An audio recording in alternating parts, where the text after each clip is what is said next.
fields our fathers helped to build. Hey, Dragonfly. Through sacrifice and faithful hands, the dream of freedom lives here still. The stars and stripes still proudly wave above the land our heroes knew. We thank the Lord for every blessing. This red, white, and blue. One nation under God, forever will remain. Standing strong together through the sunshine and the rain. With liberty before us and the flag held high above.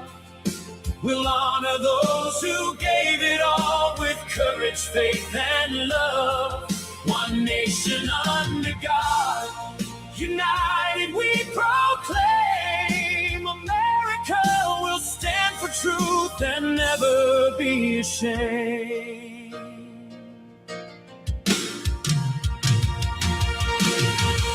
From quiet towns to city lights,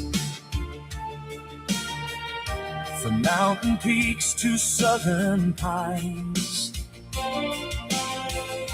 the hope of freedom still burns bright across this blessed land of mine. We'll teach our children where we've come, the price that's paid for every right. We'll lift all glory to the heavens, shining through the night. One nation under God, forever will remain. Standing strong together through the sunshine and the rain. With liberty before us and the flag held high above. We'll honor those who gave it all with courage, faith, and love. One nation under God, united we proclaim.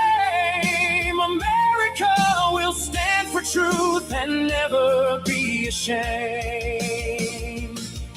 May freedom's fire never fade. May justice lead us every day. May every heart remember still the one who lights our nation's way. We'll pray for peace, defend what's right, and keep our heritage alive. By God's amazing grace and strength, the American spirit thrives. One nation under God, forever we will stand.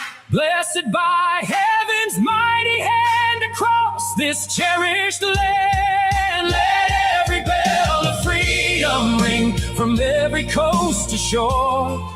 We'll raise our voices gratefully like generations before. One nation under God, our banner flying high. With faith, with hope, with liberty, our stars will fill the sky. God bless America. God bless the land we love. One nation under God, forever free.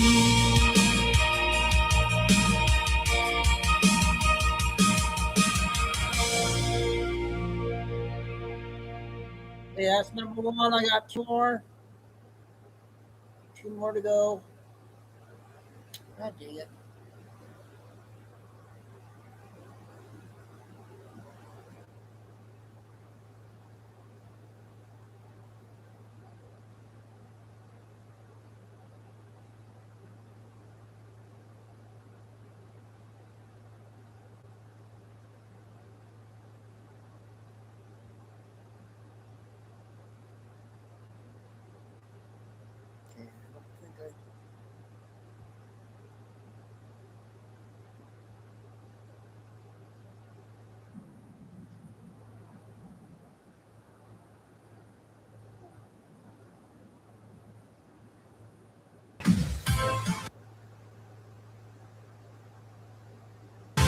Now, you're the kind of florist whose business is blooming.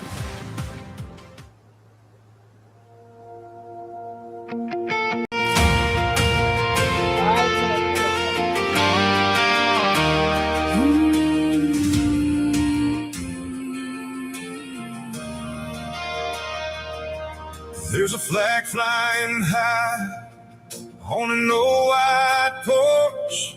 Sunday morning bells ringing from the little church.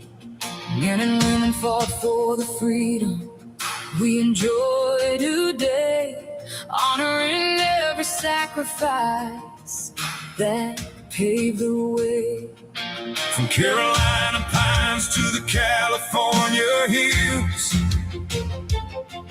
this country was built by the strength of a will. By the blood, the faith, and the hands that pray, For the freedom that we still hold today. Happy birthday, America!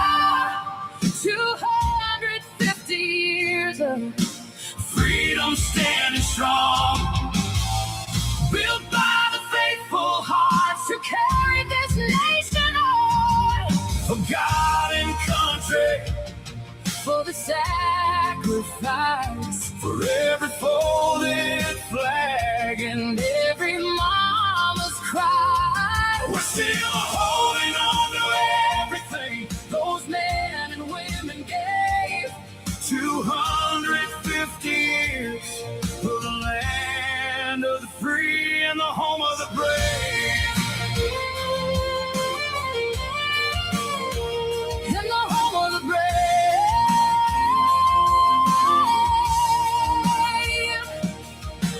Main Street lined in red, white and blue tonight.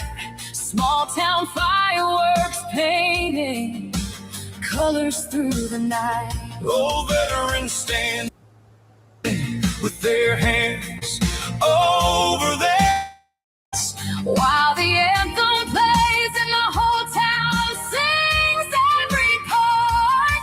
from the mountains down to the rolling plains. The steel pride running deep through these veins. Every American heart is grateful for the ones who gave to keep Oh, glory flying high.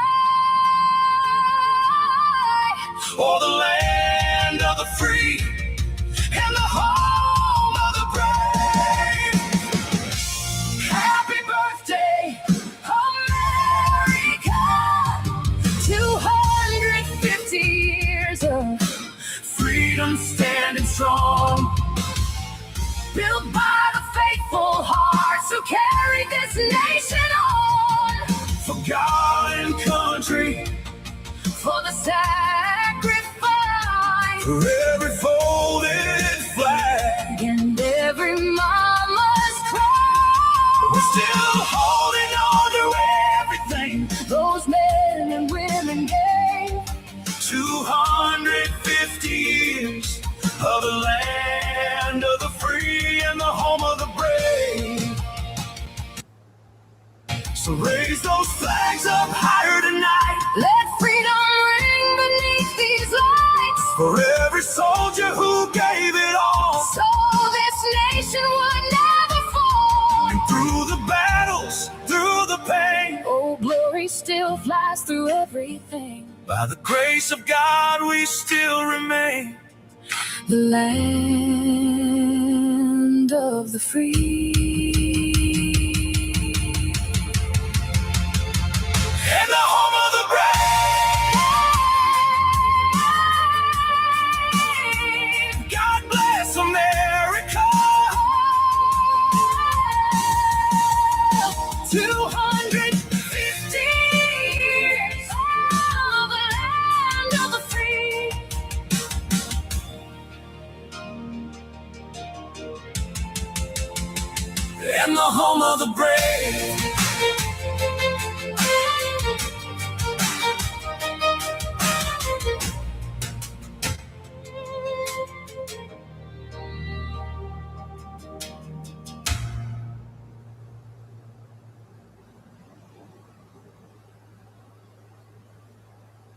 Okay, I got two more, you guys. I'm gonna play two more. It's still early yet.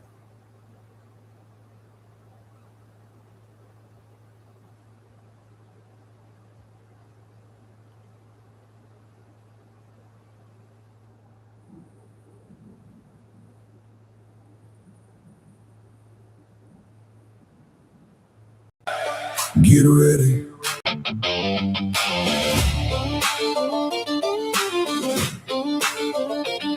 Yeah. Hey, hey. They push that timeline, now the hands move fast. Truth rise forward while the lies don't last. Boots on the ground, hear the engines roar. Can't lock freedom behind one more door. Chains keep breaking, fear don't pay. Darkness always loses daylight's way. They built on threats, now the walls unfold. Guys, patriots standing brave and in control. The wind's done changed, can you feel that sound? A brand new sunrise rising from the ground. Get ready, the night's about to break. Get ready, every chain's gonna shake. Matrix unplugged, the curtain comes undone. Stand your ground, the morning's just begun. Peace and prosperity written in the sky. Get ready, this is our time.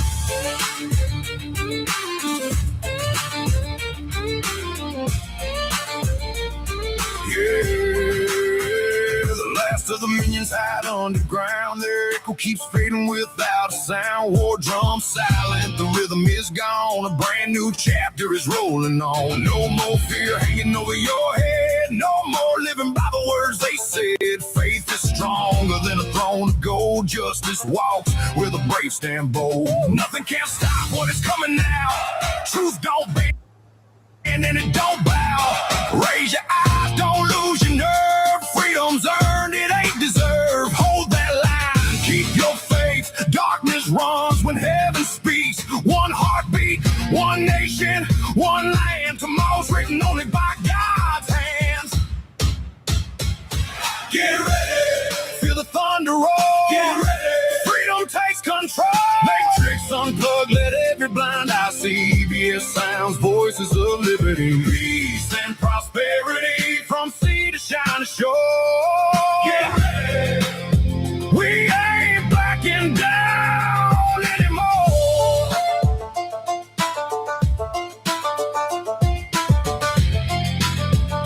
No more threats, they've lost that hold.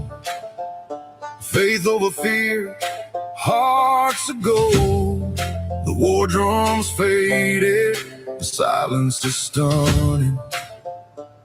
Nothing can stop what's coming. Get up, America! Get ready!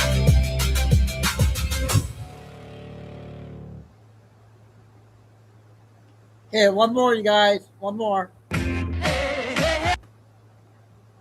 still early.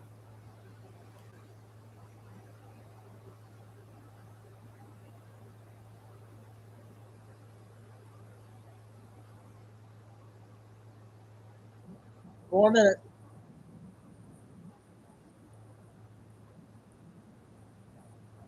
Take flight. Foreign ghosts and ballots, same old refrain. Reheated headlines in a tinfoil frame. Court said no 60 times or more. Judges from both sides shut the door. Yet here we go, encore again. Conspiracy chorus on a looped amen. No evidence shown, but the volume's high. If you say it enough, maybe truth walks by.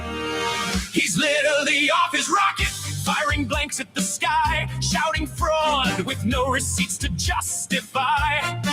Build the doubt, make the voters hesitate.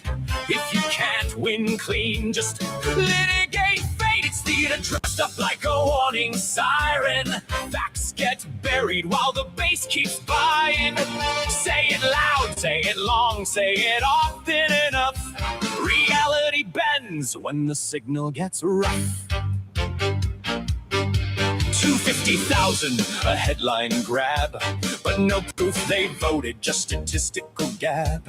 Registered doesn't mean a ballot was cast. Details get lost when you're talking that fast. Hunters and prisons and threats on cue for officials who don't align with your view.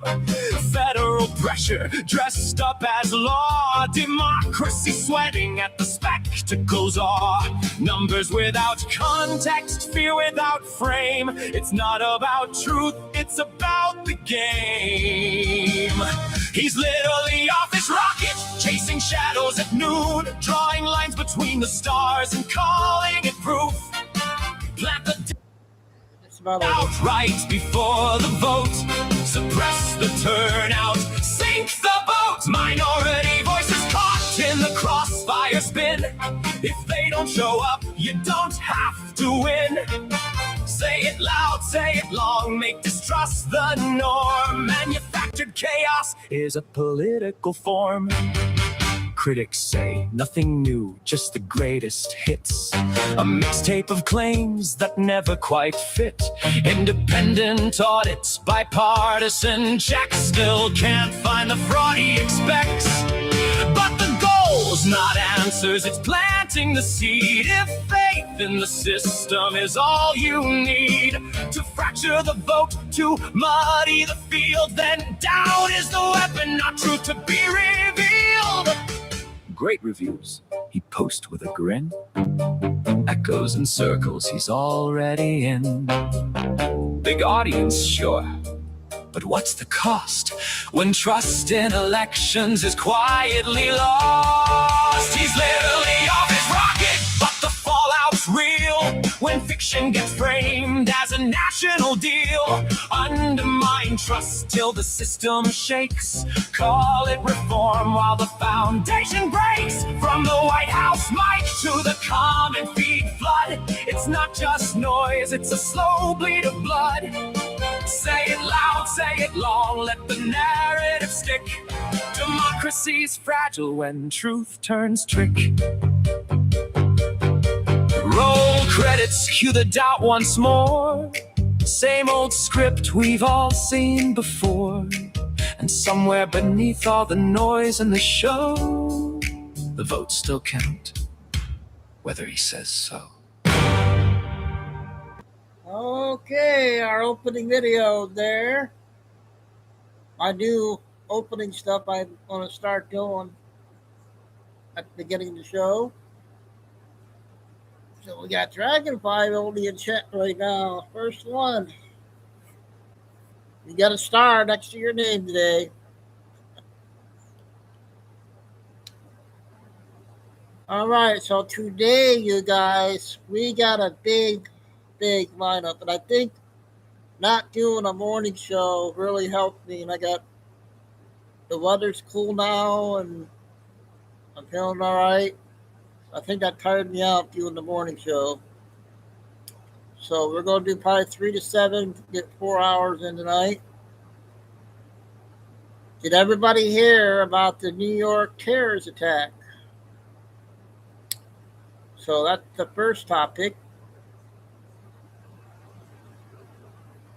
I'm going to play Benny's video on it.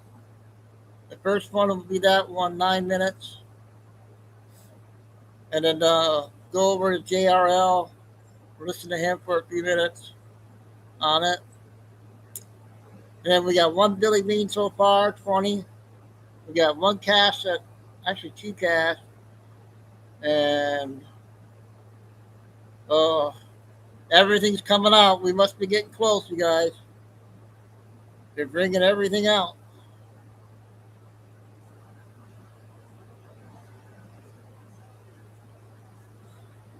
So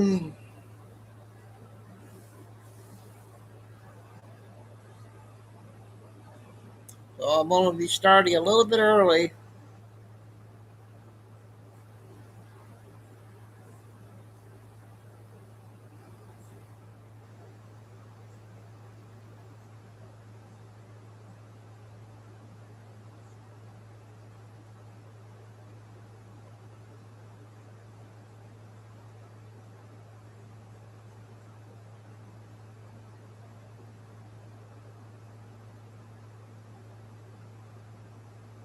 Trisha hasn't got one. Oh, wait.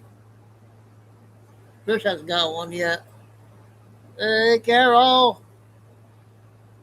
Yeah, I sent you a couple clips on that big terrorist attack in New York. We're going to start off with first. We're going to have a big lineup tonight. So I'm going to go ahead and get started a little bit early.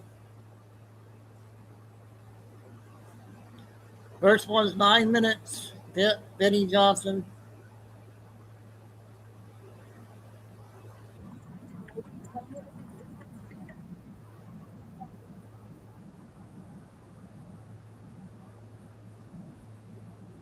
Okay, good. Of dishes, the middle shelf.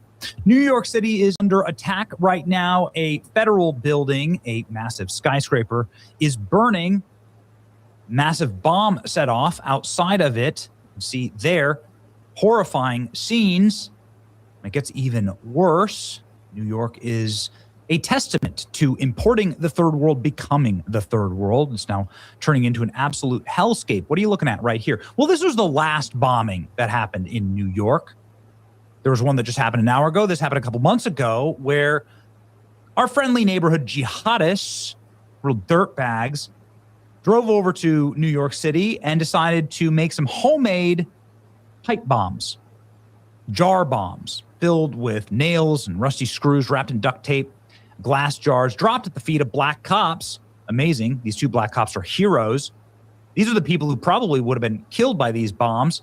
You can see that the bombers actually used left-wing protesters to launch themselves from. What is ironic is this man is yelling through a megaphone about how he stands for peace as the Islamist uses him to launch a bomb. This nigga threw a bomb, He bro. actually yells Allah Akbar. Yeah. This nigga threw a bomb, bro. Yeah, he threw a bomb. He yells Allahu Akbar using the white soyjack libtard to launch it. I mean, it's like a perfect metaphor for modern day leftism. Jake Lang is the individual who was staging a free speech rally. Don't care if you agree with him or not. Doesn't mean he should be bombed, and that's exactly what happened. You can see the impact of the bomb right here.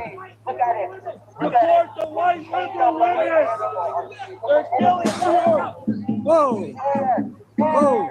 So it's just the reaction to them hurling a jar bomb, and these are the two wonderful jar bombers. Both their parents, of course, were brought over here on one of our genius immigration plans, because definitely just landing on American soil makes you not a terrorist, and you won't be susceptible to these kind of things, and CNN will run cover for you even if you are. CNN deleted this post saying that two Islamic terrorists are just Pennsylvania teenagers because they threw bombs. Two Pennsylvania teenagers crossed into New York City on Saturday, which could have been a normal day enjoying the city in warm weather. But in less than an hour, their lives would drastically change as they were arrested for throwing homemade bombs. See, this is the face that CNN wants you to, you should have sympathy on that face. Yeah, okay. Anyway, the point is that it's happened again. Armed loon sets off incendiary device outside of New York City Fed HQ as terrorism attack force probes anti-ICE attack. So this is now a same look, right? It's like the physiognomy never lies here. Also a black cop, of course. People who, these are often the targets of these guys. Amazing how you never hear anything from BLM about that. An armed maniac lit an incendiary device outside of a federal building in Manhattan. Anti-ICE attack being investigated as terrorism. The unidentified man was outside a 26 Federal Plaza at 8:30, ignited fireworks and threatened passersby with an airsoft rifle. Have you seen Elon Musk's new patent? It protects a new invention that could rewrite. Oh, wow. How's all that gun control going? Here we go. Federal police took the perpetrator into custody at the scene and found a cart with anti-ICE messages on it. I wonder what his motive could have been. Sources say the immigration agents were among those who responded this morning. A man deployed an incendiary device. Here we go. From Kash Patel. Individuals in custody. Minor injuries. Let's go ahead and look at what happened. So we have the dude who has obviously set fire, I don't know how, using gasoline or something. Then he chucks a incendiary device into the fire. It's outside of the federal building. So it looks like some type of fuel fire. And it explodes. And this is the kind of explosion that could absolutely hurt someone really badly walking by. You have no idea what's inside of that. You have no idea what's inside of that. It could just be a firework, but even that can blind you or harm you. I mean, people, every single 4th of July, everyone's losing hands and feet, fingers, based on firework. But it could also have been, I don't know, one of these. Like, this just happened. So it could have been one of those. So anyway, thankfully this lunatic was apprehended. So here we go. He throws the bomb and then he goes running. And this man, looks like a law officer, stops him. More officers come up to help. This woman's a freaking hero. Look at her. She drops her jacket and runs in. That's crazy. Here comes, looks like the guy, dude. Thankfully, the dude was apprehended very quickly. You have the cars roll up, the federal, terrorism response cars roll up. The fire continues to burn. Black smoke continues to rise outside of this federal building that does house ICE in it. Wonder what his motive can be. We might never know. And then it looks like they're putting out the fire. Here comes the fire extinguishers. Scary. About 4 minutes. Scary stuff.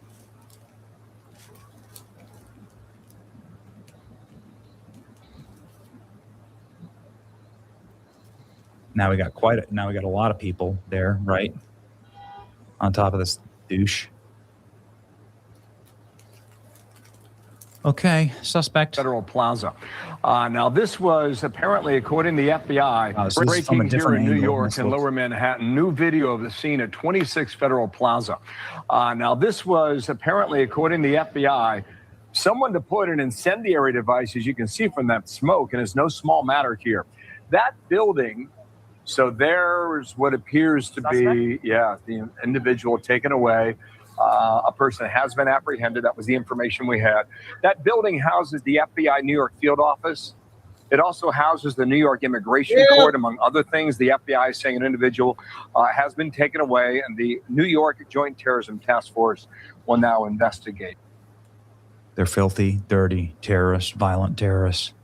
Suspect who set off an explosion is an anti-ICE left-wing activist. Literally a sign belonging to him says, ICE officers off our streets.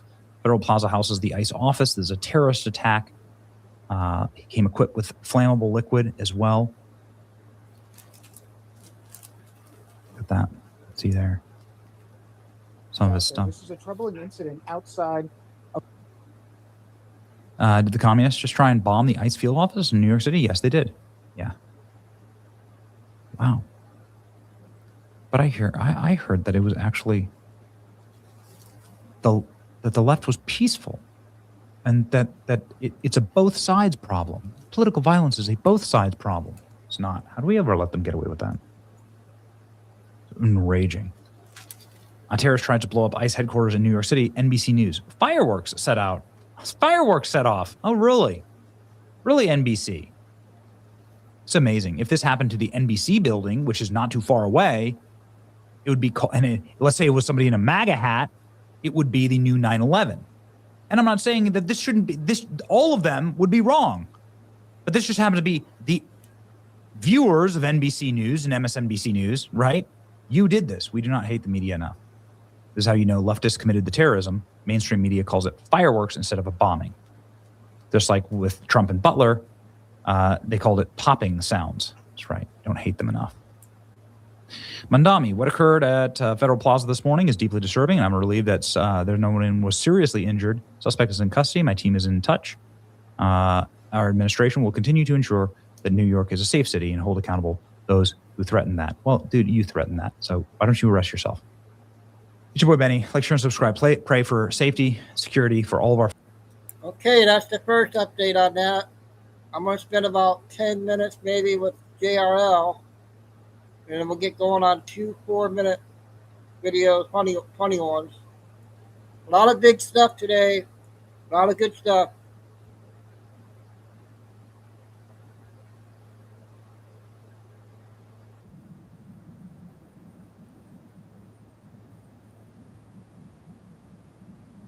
Right now, get 0% APR for 36 months on all 2026 tracks. So alive. Chevy Detroit. Together, let's drive.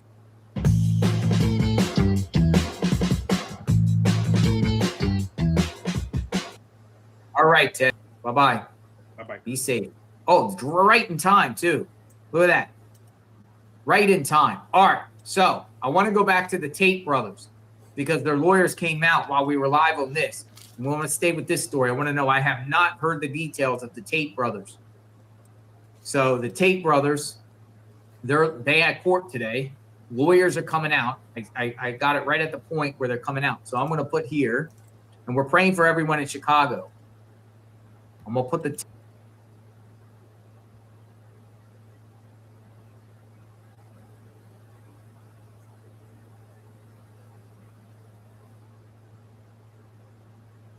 task force deployed. Armed loon sets off a device outside of New York City federal headquarters as terrorism task force probes anti-ICE attack. And then here's the person.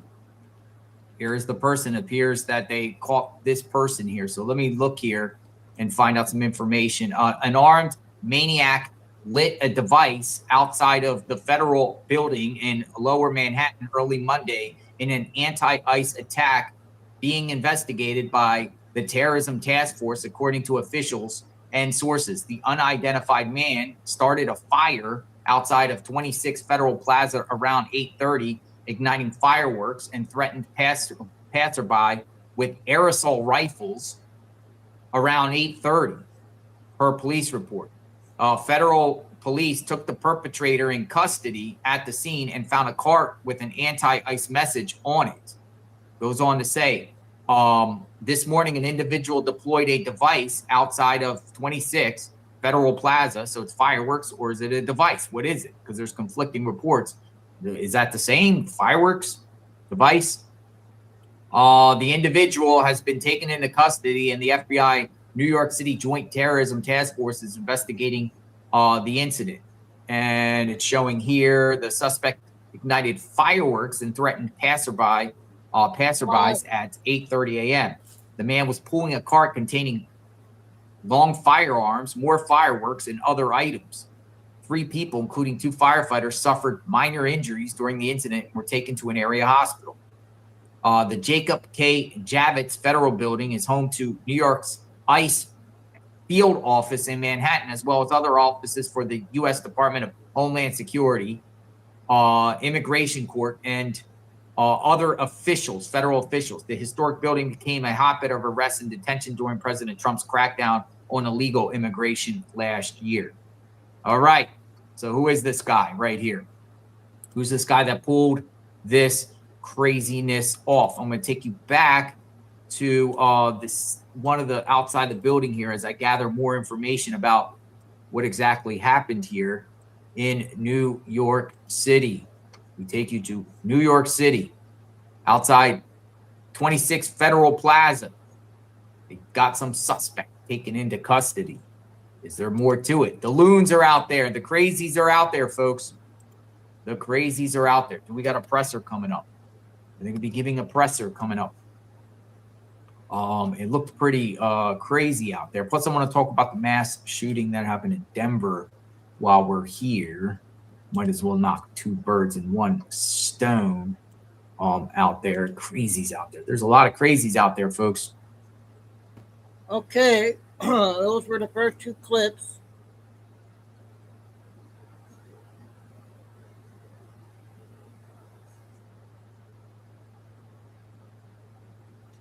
So a lot going on. The market is minus 300 right now. And yep, so we got a lot of stuff to cover. I'm doing the short ones, and then we got 120-minute Billy. So we'll get going here.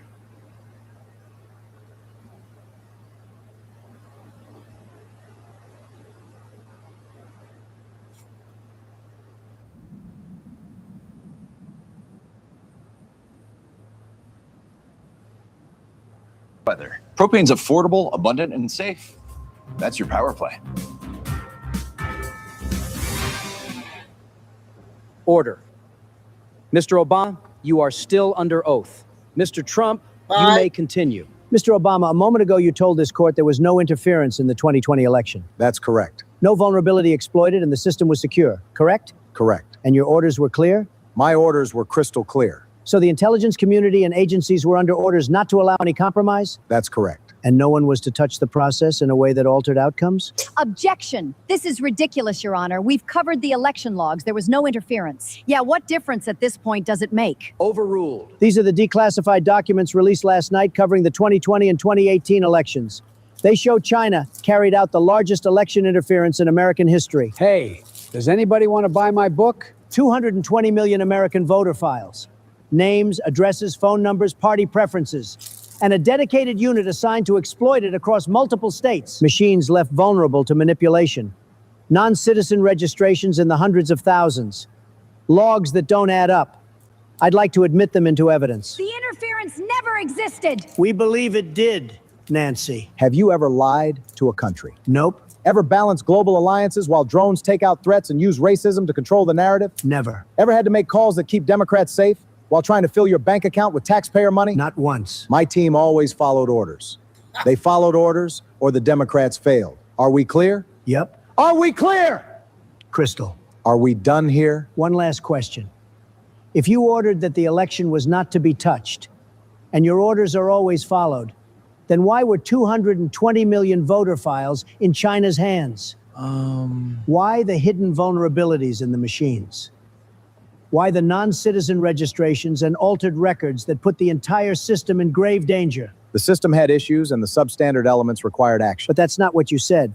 You said your team always follows orders. That's correct, but... You said your team follows orders or the Democrats fail. I can have the court reporter read it back to you. I know what I said. I said, why the non-citizen registrations? And you said my team always follows orders. So what were the issues?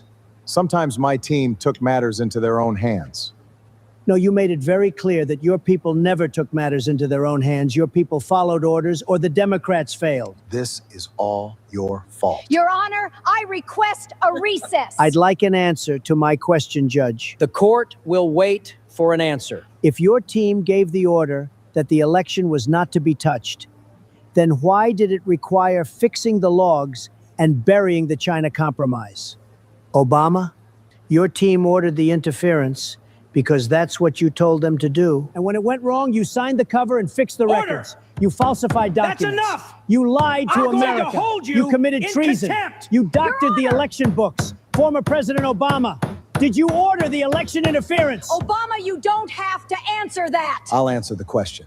You want answers? I think America's entitled. Do you want answers? America wants the truth! America can't handle the truth! Trump, we live in a world with elections that must be protected.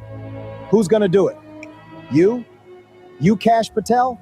I had a greater responsibility to destroy this country than you could possibly fathom. And election interference, while illegal, saved the right outcomes. And my existence, while treasonous and unpatriotic to you, saved the machine. America doesn't want the truth because deep down in places you don't talk about at your rallies. You want me in prison. You need me in prison. I use words like cheat, steal, and lie. I use these words as the backbone of the Democratic Party I defended. You use them as punchlines in your MAGA jokes. I don't have the time nor the inclination to explain myself to a country who rises and sleeps under the blanket of treasonous racist destruction that I provided, then questions me on what I lied about. I would rather you just say thank you and move on. Otherwise, I suggest you pick up a drone and stand a post. Either way, I don't give a damn about what America wants. Did you order the interference? I did the job China sent me to do. Did you order the interference? You're goddamn right I did! And there you have So it. does anybody want to buy my book? Bailiff, take the former president into custody. What the hell is this? I'm being charged with a crime? I'm above the law. I did my job and I do it again. I'm going back to my mansion. You're not going anywhere. You haven't earned the right to walk free after what you just admitted. From now on, you'll be referred to as Prisoner Obama. I think you've earned it. The PetSmart app has powerful... I never saw that before. I'm glad I found that one. I got one more. The Brady month.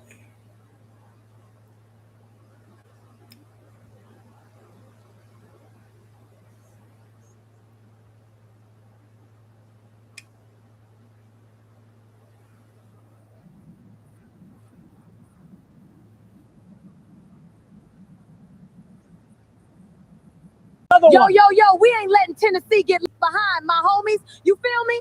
We fighting for y'all health care, no cap? We ain't backing down, Tennessee. We ride. Bo Pearson, get this health care for the streets. Use the accent I taught you in the hotel room last night. You like it here? No, the other one. We cannot afford to leave Tennessee behind. We cannot afford to leave Kentucky behind, Alabama behind, Mississippi That's the behind, one. Georgia Now behind, do it just South like we Carolina rehearsed. behind. Y'all, we're riding for the whole South. Healthcare for all, yeehaw! Here's a story of some pandering ladies who use completely different accents every time. All of them would pander hard for the brothers to get the votes that night. Here's a story of guys who pander shady. They talk like gangsters to say things homies like. They all talk black and lie together. These white boys just ain't right. Till the one day when they all pander together, cause they knew the peasants would vote for them a bunch. Saying hot sauce, fried chicken, and changing accents. That's the way they all became the pandering bunch. The pandering bunch. The pandering bunch. That's the way they became the pandering bunch. Chose me. No. That's too much pandering. What's up, my people? We out here grinding for y'all, feel me? Stop. They're going to figure it out. And hot sauce for the soul. Vote for us. We got y'all back. Malt liquor and Newports, baby. We slanging votes like a G. KFC in the house. We eating good and voting strong. Yeah, guns up, liquor flowing. We running this. Vote now. You're pandering too much. Stop. Yeah, that's right. Thug life, y'all. We keeping it real up here. Ain't no stopping us now. Hot sauce for the win, baby. You're ruining it. What up, homies? It's your boy G-Dog in the house. Vote blue, my peeps. Stop. They're going to figure it out. Keep it gangster. Keep it blue. We out here. No. That's too much pandering. What's up, my people? We out grinding for y'all. You feel me? I got the Hennessy and the Newports. You know I keep it real. Vote blue, yo. Stop. They're going to figure it out. Okay, how you like those two funny ones there?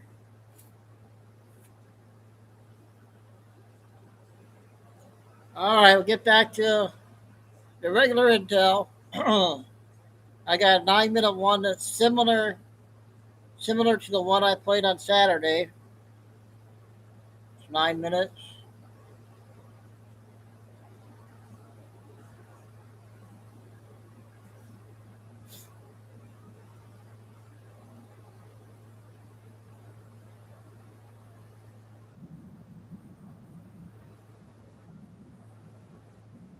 To discover, for yourselves, the answer to the question that you all have right now.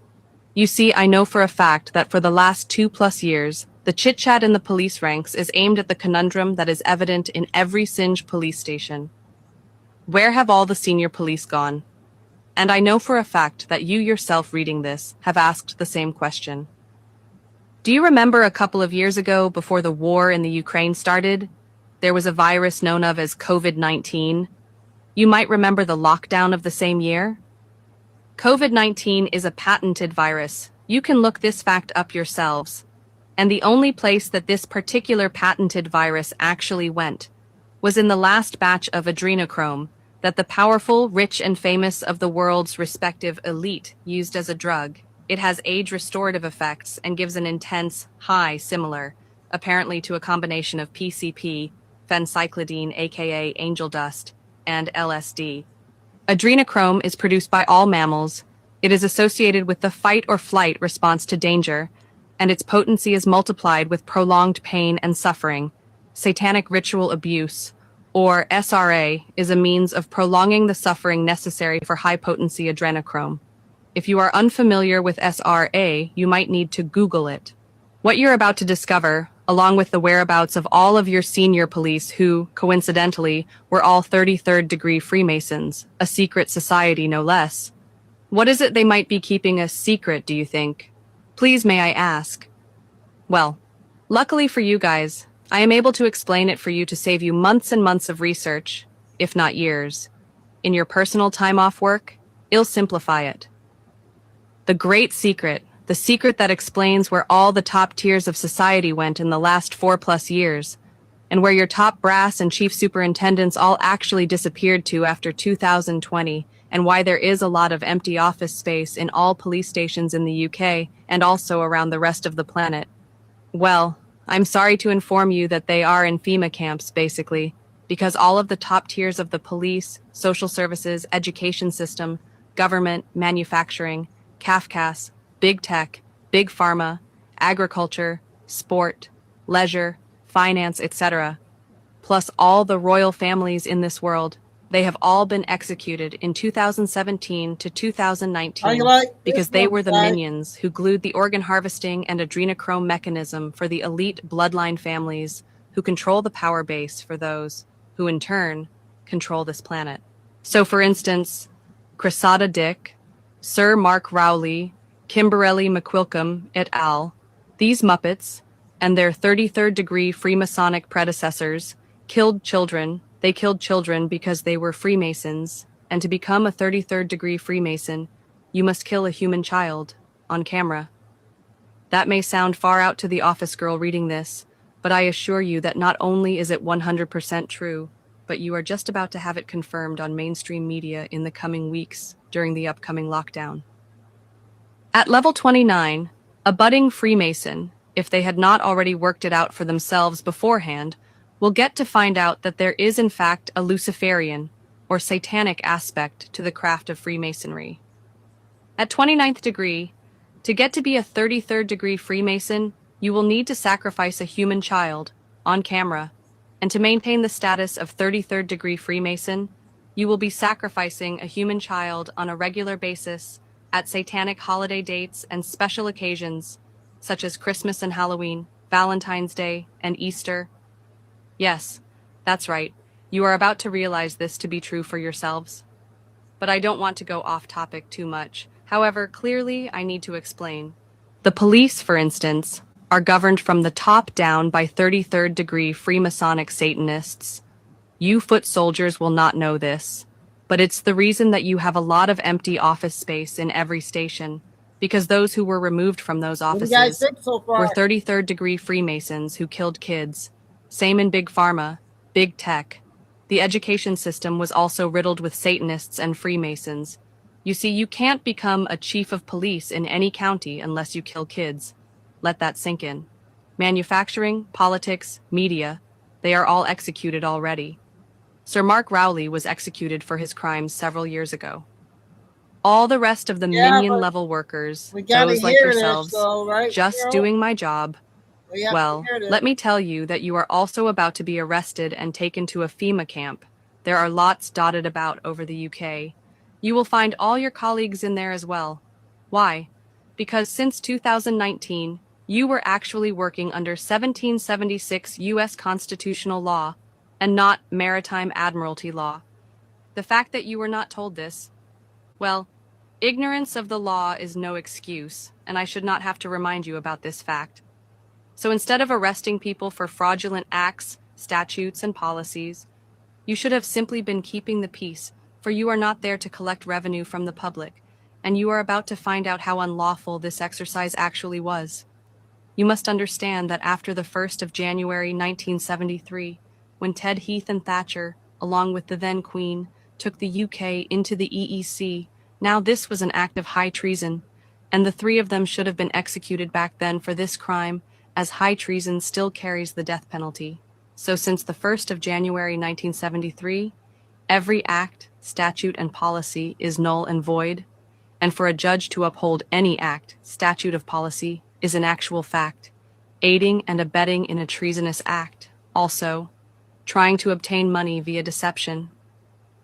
The proof of my assertions are available in a declassified document known of as FCO/30-1048. I think. You see, COVID was your notice to take action and protect the public from a now proven and deadly bioweapon created by DARPA in 2015. Instead, you let them coerce the public into taking this now proven and deadly bioweapon created by DARPA in 2015, and you have since carried on protecting those senior police and government officials, who, as mentioned above, are now all long dead. Just doing my job, are you? I'm just doing my job also. I'm here to wake the public up to your crimes, and we are doing a fantastic job of exactly that.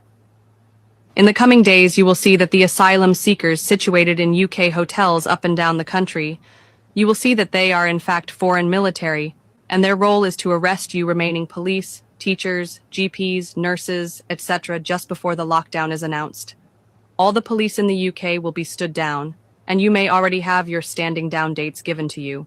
If so, that's why, because the entire UK police force, and that of the rest of the world, are about to be arrested and taken to FEMA camps.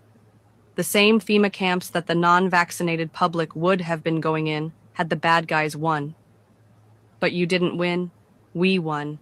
The side of good won this war. A war that you don't even know happened, and you're still box-ticking for the dead puppet masters who were taken out and executed ages ago. You need to wake up quickly for your own benefit. You are actually in a lot of trouble. You just don't know it yet. The foreign military will not go lightly when they arrest you, for you are still in the role. All the clever police resigned before the vaccine rollout started. After you have a knock on the door of your home, by a lorry full of foreign troops drafted here for exactly this reason, you will be arrested in front of your family, head hung low in utter shame. And you will go to the closest FEMA camp. There are several in Essex, so you won't be traveling far. Your family will not be able to visit you, unfortunately, and you will be tried, as your colleagues were, and sentenced. Most of your colleagues were in fact executed, depending on their level of involvement in Freemasonry and Satanism. Some received life sentences.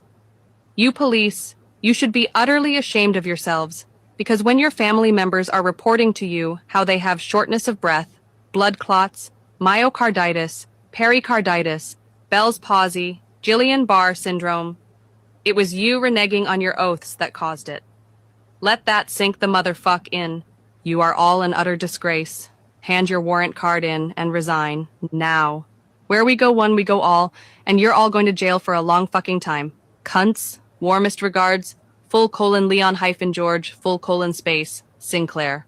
A message to all police constables. Dear police. Yep, that was the similar, the one that we did Saturday, but that is very powerful words there. Thought that was an important one. I'm going to do some short ones, and we'll get to Billy Bean.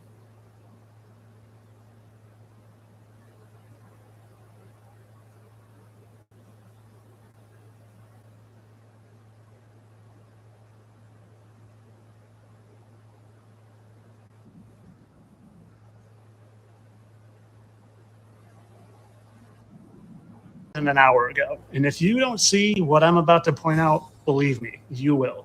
But let me just point out this giant dragon head down to an eye and even lips and nostrils. And here it is again, just with filtering a little bit of the color, but literally an eyeball down to lips and nostrils. And like I said, if you can't see it, I just can't help you. But this video gets even crazier. Stick around because I promise you, you're gonna learn something here. What happened next when I was filming blew my mind a little bit because there was not a cloud or one of these in the entire sky as far as the eye could see. And not more than 20 seconds after I started filming this, out of absolutely nowhere, one of these started crossing the sky, almost to the point where it looked like someone was taking chalk and just trying to cross it out so I couldn't see the beautiful dragon. Now, I don't know about you, but I am way past the point of thinking that when you see things in the clouds that it's just pareidolia, because I have captured way too many things to make me know not what we have been told. Okay, that was our image guy.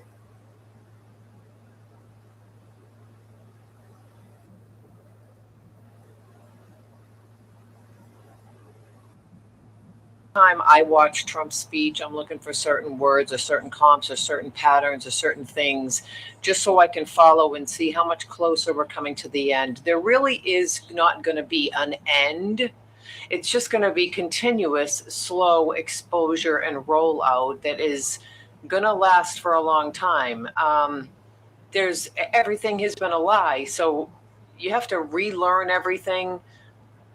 It's going to take time. It really is. And I think over the years, it's going to be more and more as stuff flips, as people wake up. But understand that we don't have a government, okay? We are under military rule, and we have been since 2017. We've been under a silent martial law. And people hear martial law and they think, oh my gosh, boots on the ground out there. We got the tankers coming down the street. And we're under silent martial law right now, and we have been. There is no government. This is a movie, again. So when we watch things on TV or we watch Trump speak, we are simply looking for how much closer to the exposure that we want to get out there, like how much closer are we getting, basically. But just your reminder, your daily reminder again, we do not have a full-blown government. We are under military law. Have a great day. Guys.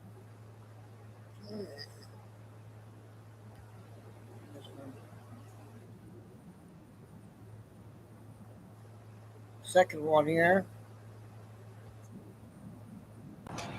Accepting donations like the Salvation Army or these hospitals, St. Jude, they're taking a lot of people's money to find that C-U-R-E for that big C word.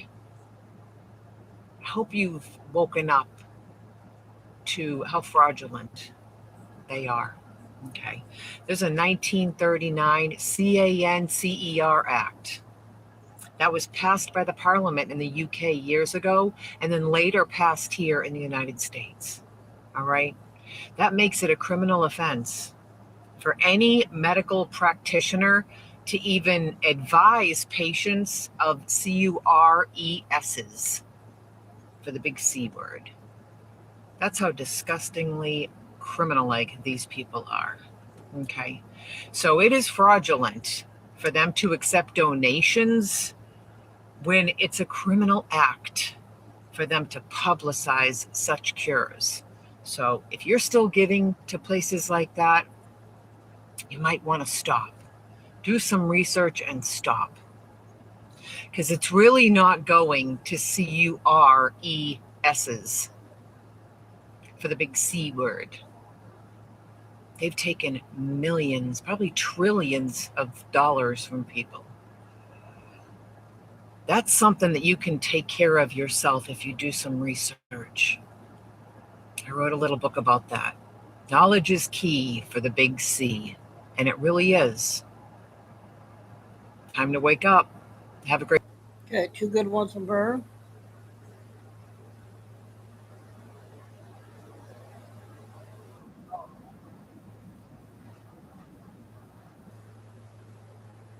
Other ladies on TikTok.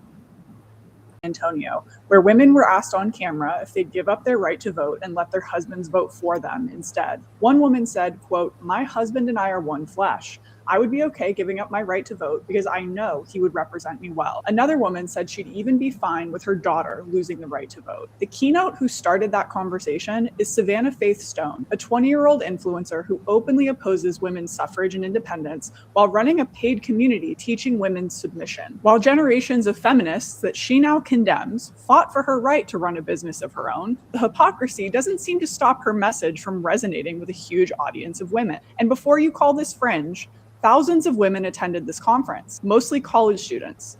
This is a recruitment event, and it worked exactly as designed. Researchers at King College London found that the tradwife movement isn't organic. It was a deliberate effort to use social media to make conservative gender ideology look like a path to a happy, fulfilling life. The tradwife was created and funded by political strategists to give their ideology a positive face. A 2025 University of Hawaii study found that instead of identifying the structural failures that make modern life hard for women, like the lack of paid maternity leave, comprehensive women's health care, or affordable childcare, these communities blame feminism for women's problems. They identify real pain and exploit it for political gain. If you're wondering why the right seems to be doubling down on tradwives right now, it's not a coincidence. Research on far-right populism shows that misogyny always accelerates after economic crises, like the affordability crisis we're in right now. When people are anxious and exhausted, movements that promise a return to nostalgic times gain ground.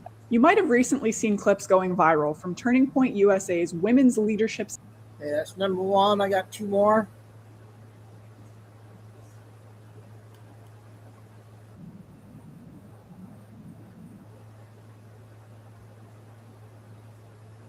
Late cloud coming in tonight. If we don't make some dramatic changes quickly, it could be really hard to come back from. I started thinking about this when I heard Brene Brown talk about being in rooms with some of these tech billionaires and the way that they talk to normal people versus the way they talk to each other. When people come up and ask, what can my kids do to be successful like you? Usually they're playing down the importance of college education, saying that it's expensive and unnecessary, telling them to have their kids study computer science online, become self-taught, take risks, start a business, learn AI. Yet when these guys are talking to each other about what they did to get where they are and how they're continuing to grow, they're talking about what they're reading. They're talking about the Stoics. They're talking about scholarship and growth and academia. And they're talking about internal work, what they're reading psychologically, what they're doing, how they're working on themselves in that way. And so two new classes are emerging versus just wealthy and poor. We're seeing the emergence of a thinking class and a scrolling class. A reading class and a streaming class, a writing class and an AI prompting class. Critical thinking is becoming a luxury of the rich and powerful, and this is by design. The guys that develop these technologies know what they do to our brains and how they limit our ability to think for ourselves over time. That's why when Steve Jobs was asked if his kids loved the iPad, he said they didn't have one. People don't understand that all of these things are connected. The censorship of public education, banning books, the war on colleges, and the rollout of these AI technologies that make it easier for us to not think our own thoughts. All of that is designed to make us more docile and easier to control. Forming your own opinions, deciding what you think and finding the evidence to back it up, we're headed into the... Okay, one more with her.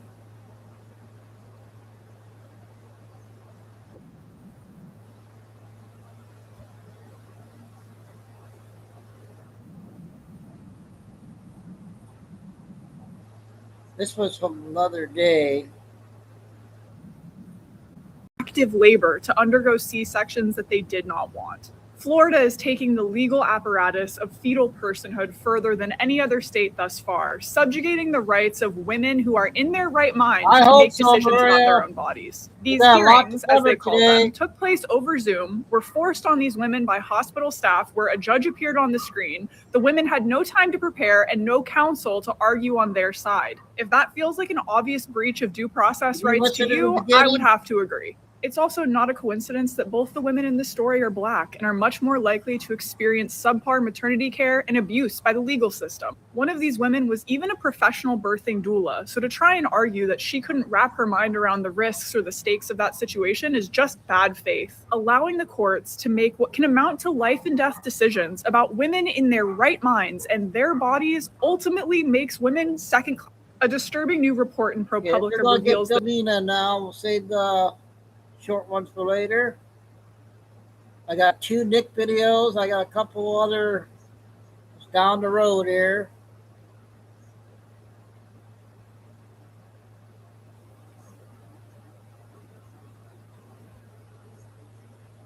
Dang it.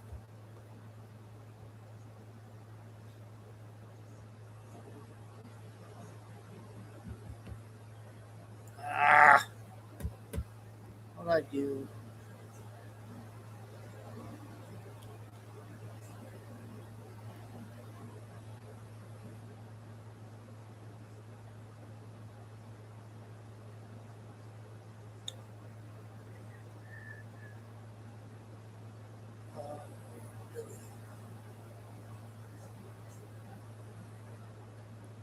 I'm going to show a photo real quick before I get Billy up. I got to find her video. What do you guys think of that photo?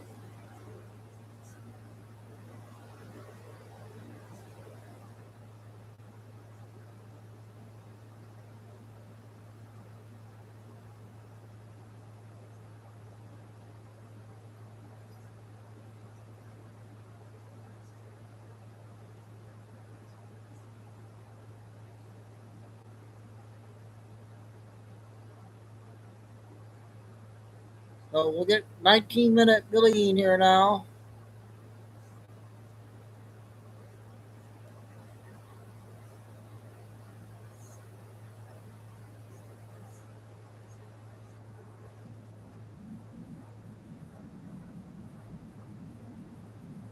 I'm in Texas about 9 a.m.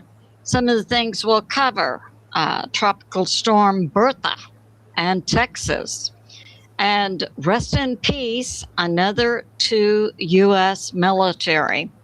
President Trump uses a hatchet man. And Iran hits 2 more tankers. And we're now seeing the U.S. in the Middle East in combat against Iran, Russia, and China. So let's get started. Now, I noticed last year that the National Hurricane Center, once a depression or a storm developed, had sufficient wind and potential to be in the category of being called a tropical storm, that it took the National Hurricane Center 24 hours to actually name the storm.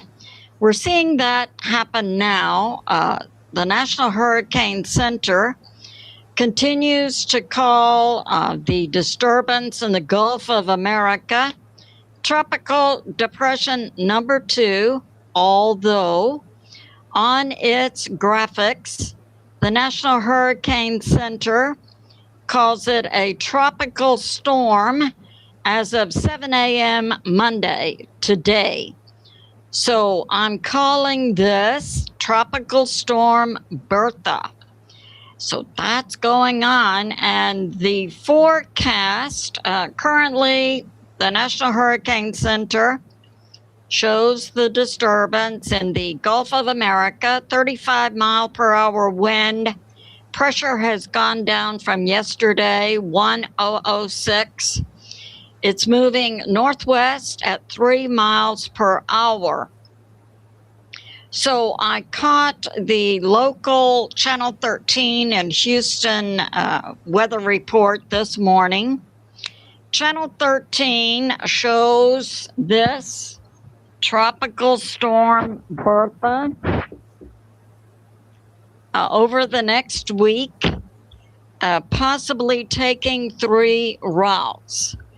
Now, one takes it into the U.S. Gulf Coast, Louisiana, Mississippi, and dissipates it down to a tropical depression. The second one takes it directly into Houston by Thursday. And the third takes it in a south turn toward Mexico. Now, that was Channel 13. The National Hurricane Center only shows one path, and that path is directly into Texas to affect Houston, down to San Antonio, down to Corpus. Now, Channel 13 said it could come in as early as Thursday. And I would like to point out the National Hurricane Center, although it shows it going directly into Texas, possibly by Thursday, the National Hurricane Center downgrades it then to a depression on Thursday into Texas. A depression still would bring us heavy rain and wind. So that's going on. It's a good time to This is the quickest way to clear yellow toenails in 2026. For a commercial. Christians, did you know there's a solution to getting rid of pray and prep? And I also sadly would like to report another 2 U.S. military, according to CENTCOM, have passed away in the Middle East. One in Jordan, previously listed as missing, has been located and has passed away. The second one occurred in Iraq over the weekend in a team that were decommissioning an unexploded Iran missile. So our hearts, thoughts, and prayers go out to all family and friends of the U.S. military. We sadly have had to report recently, first the 2 at the Jordan U.S. military base, and now these 2. So that's going on. And we have this. We have also from Space Weather on YouTube, no flares from the sun. We do see Space Weather, NASA NOAA reporting. Starlink will launch from Texas today, a test launch for them to see if Starlink can get into the air 20 satellites, Starlink satellites at a time on one launch.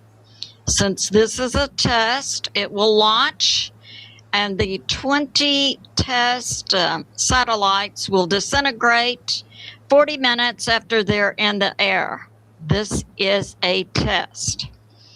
And we have this occurring also yesterday, 2 more earthquakes in western Iran, a 4.5 and a 5.2, both shallow, 10 kilometers or 6 miles deep.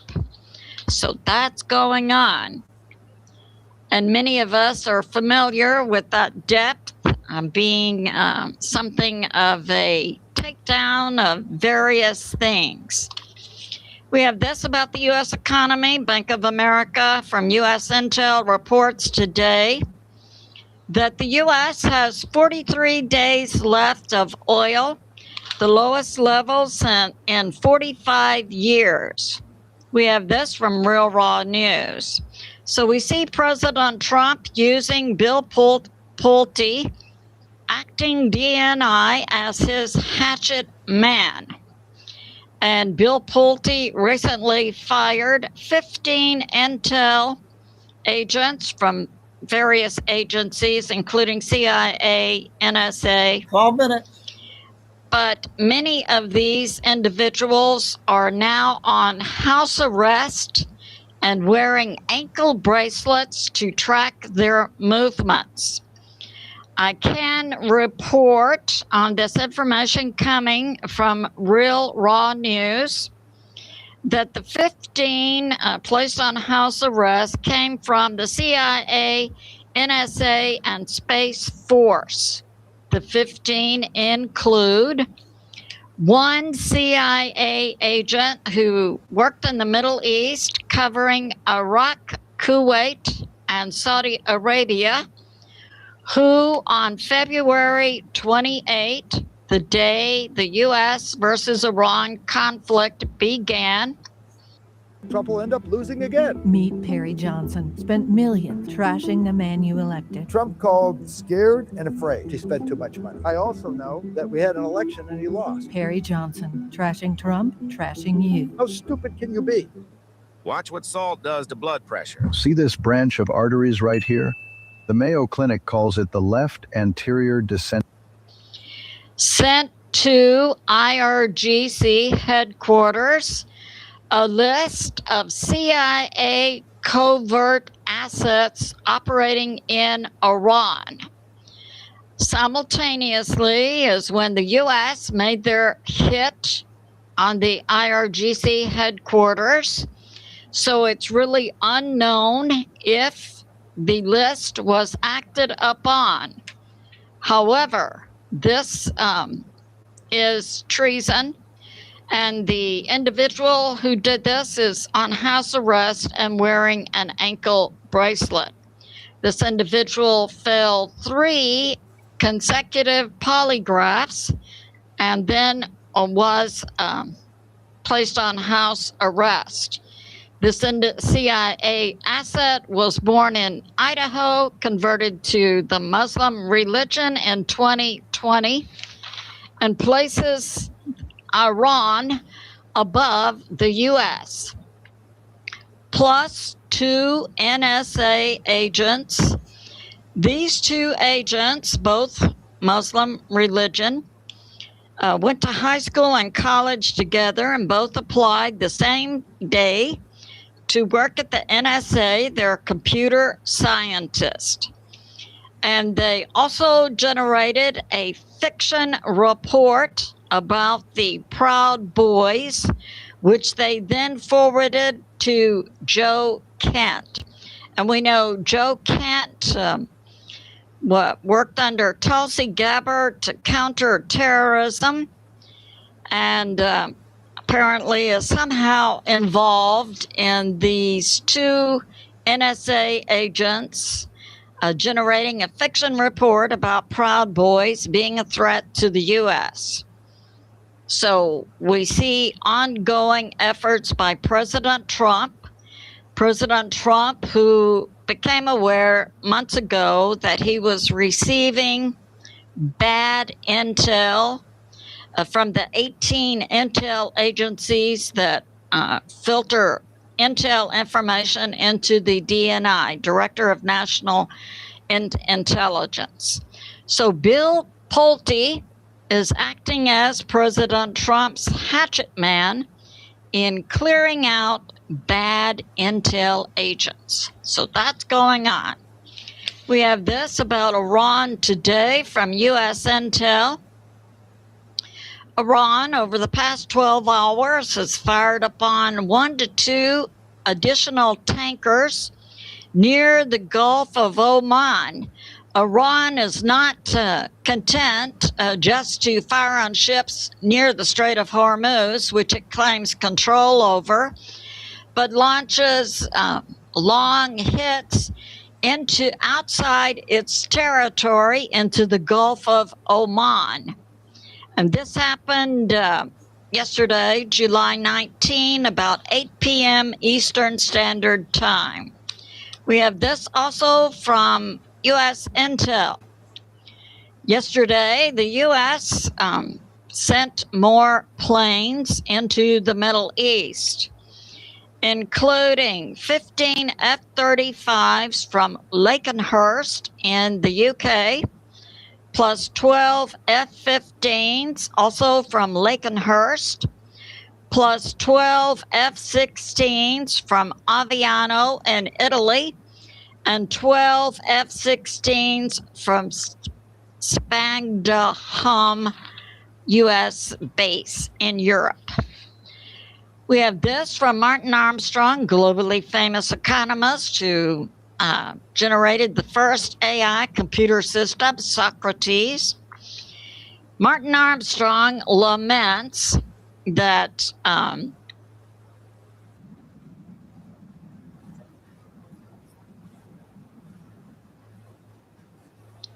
it's apparent China had orchestrated the U.S. presidential coup in 2020.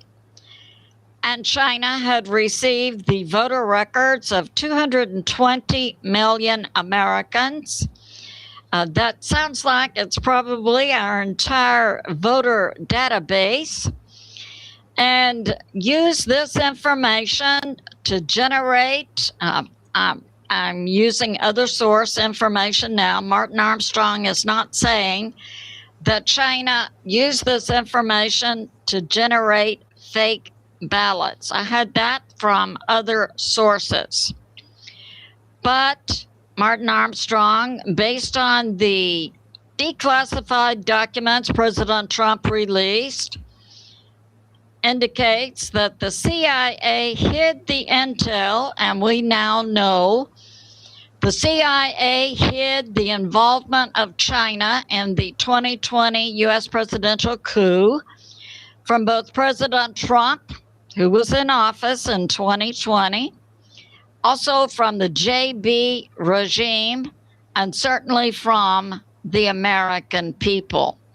But we see President Trump using Bill Pulte as a hatchet man and going after those who were involved. So that's going on. We have this from Breitbart. China involved in the 2020 presidential coup. China it's being proven, has infiltrated all levels of the U.S. government and military. But the U.S., under President Trump's leadership, is actively ferreting out all of these Chinese spies. And this presents certainly a U.S. national security risk, as does the questions regarding the integrity of U.S. elections. And it's only the commie Dems who are fighting against this. We have from Visioner on X that Iran is currently receiving advanced weapons and intel now from Russia and or China. So I'm putting forth that the U.S. military now is fighting against Iran, Russia, and China. And the U.S. continues to hit in Iran's logistical hubs. We have this from Crux that regarding Ukraine and Russia, that yesterday, July 19, Ukraine hit near Moscow locations using Iran fired 400 drones to hit Russian logistical hubs and killed 8 to 10 people, including 3 Chinese citizens. So we see Russia and China actively working together. And that Russia then fired on Ukraine ballistic missiles to hit Kiev, its capital. And Russia killed yesterday 10 Ukrainians near Kiev. And that Russia has taken down many Ukraine drones and also killed in Ukraine 8 people yesterday. And that 90% of Ukraine's resupply comes from Poland and Romania via railroad. Russia is now taking out, they've taken out 200 railroad engines. So it appears Russia is hitting Ukraine's resupply from Poland and Romania. We have this from 2CT. Hey, it's Jay Ratio. Do you mean explosion that I watched there at the beginning? When K gets in, he's on it's JRL. Have you heard of him? That guy that does all those breaking news? I'll have Kay drop it in the chat for you when she gets in. Yesterday, the IRGC made another hit into Jordan on the U.S. military base, but that the U.S. is using a new form of air defense, CRAM, which successfully took down the new juiced up Iran, Russia or China missiles. So that's going on. We have this from CENTCOM that the U.S. is now able to take down the new juiced-up missiles coming from Iran. IRGC once again hit Jordan, but that the U.S. still has 50,000 U.S. military in the Middle East who are both lethal and ready. And we also saw yesterday the IRGC putting out a fatwa threats on Reza Pahlavi. Reza Pahlavi is the son of the former Shah of Iran from 40 years ago. It's believed that the U.S. wants to change the government in Iran and head it up with Reza Pahlavi. Iran put out on their TV stations yesterday that they suspect a long-term Israel plan to use Reza Pahlavi because in 1974 in Iran, Reza Pahlavi's parents used an Israeli doctor to deliver Reza Pahlavi. It appears that Iran is able to spend much. This concludes my flash update. It's good to watch out for that tropical storm, Bertha. I love you, and I'll see you soon. Okay, we got 1 billion. I got some breaking news out of Chicago we got to check out.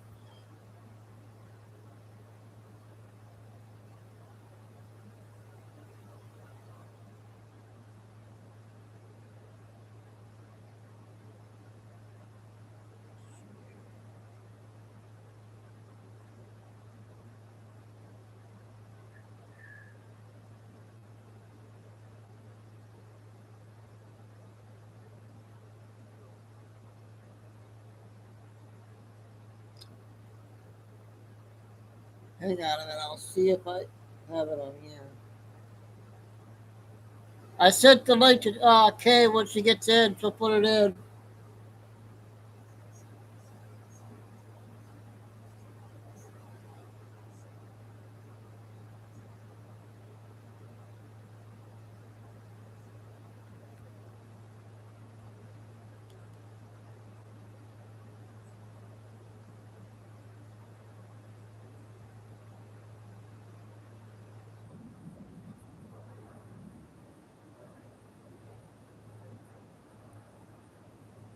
So you can flourish.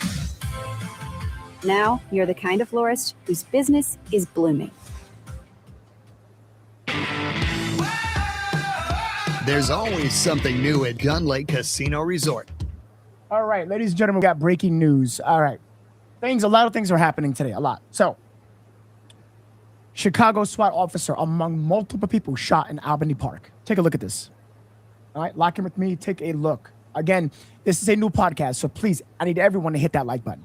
Everyone to share this. And if you are new, hit the subscribe. I would appreciate that very, very, very much. Lock in. Again, like, share, do the whole thing. Let's get it. Good afternoon. I'm Alex Maragos. We have some breaking news in Chicago's Albany Park neighborhood on the northwest side. Multiple people have been shot here. Let's go up live to Mike Lorber, who's in Sky 5. I'm going to have her drop this guy's channel. Alex, the Chicago Fire Department has just confirmed to NBC, as you said, that multiple people have been shot, including a Chicago Police Department SWAT officer here at a SWAT scene in the city's northwest side, 4640 north on Springfield. About an hour and a half ago, they called a SWAT scene and had a lot of officers respond to this scene. They said a heavily armed person was inside of a building at 4640 north on Springfield. Then about 45 minutes ago, the dispatch of a CPD 10-1, that is the code for an officer in distress, was called, followed by an officer shot. A lot of police officers heading to the scene. Again, all this information off of the Chicago Police Department dispatch. After that, there was an escort of an ambulance to Illinois Masonic Hospital. The officer was taken there. That officer just arrived on the scene about 10 minutes ago. We do not have any. Yeah, Pardigo, there's 2 links I wanted to put in chat. The JRL channel for Itchy Scratchy, but Kay hasn't been in yet. Then I wanted to put this guy's in. Looks like he's a good one to follow. This is breaking news. And Samantha, we did a New York one earlier. Any information right now on the condition of the officer who was shot. We also do not have information yet on how many other people were shot in their conditions as well. You can see this large presence here of the Chicago Police Department. We are at Springfield. We're a couple blocks south of Wilson here, 4600 North. That's where they are staging. We are also unsure whether or not this is still an active SWAT scene or it has been cleared from the SWAT scene. So a lot to take in here. A very, very large police presence, not only here, but outside of Illinois Masonic Hospital. Again, we're according to the Chicago Police Department dispatch, the officer was taken in an ambulance with a police escort and arriving about 15 minutes ago. We've seen police officers move in and out of the scene here. They appear to be in a static setup right now at Springfield, a couple blocks south of Wilson. This is a very residential area. We're unable to zoom in very closely to the exact residence. This is a SWAT situation, and in these situations, the police ask us to back off a little bit to give them room to move in and out. Their police helicopter is covering the scene as well. So that's all the information we have right now. Again, the fire department. All right, so we'll keep an update on that. We have the New York incident, now this one. Now I got a 4-minute clip.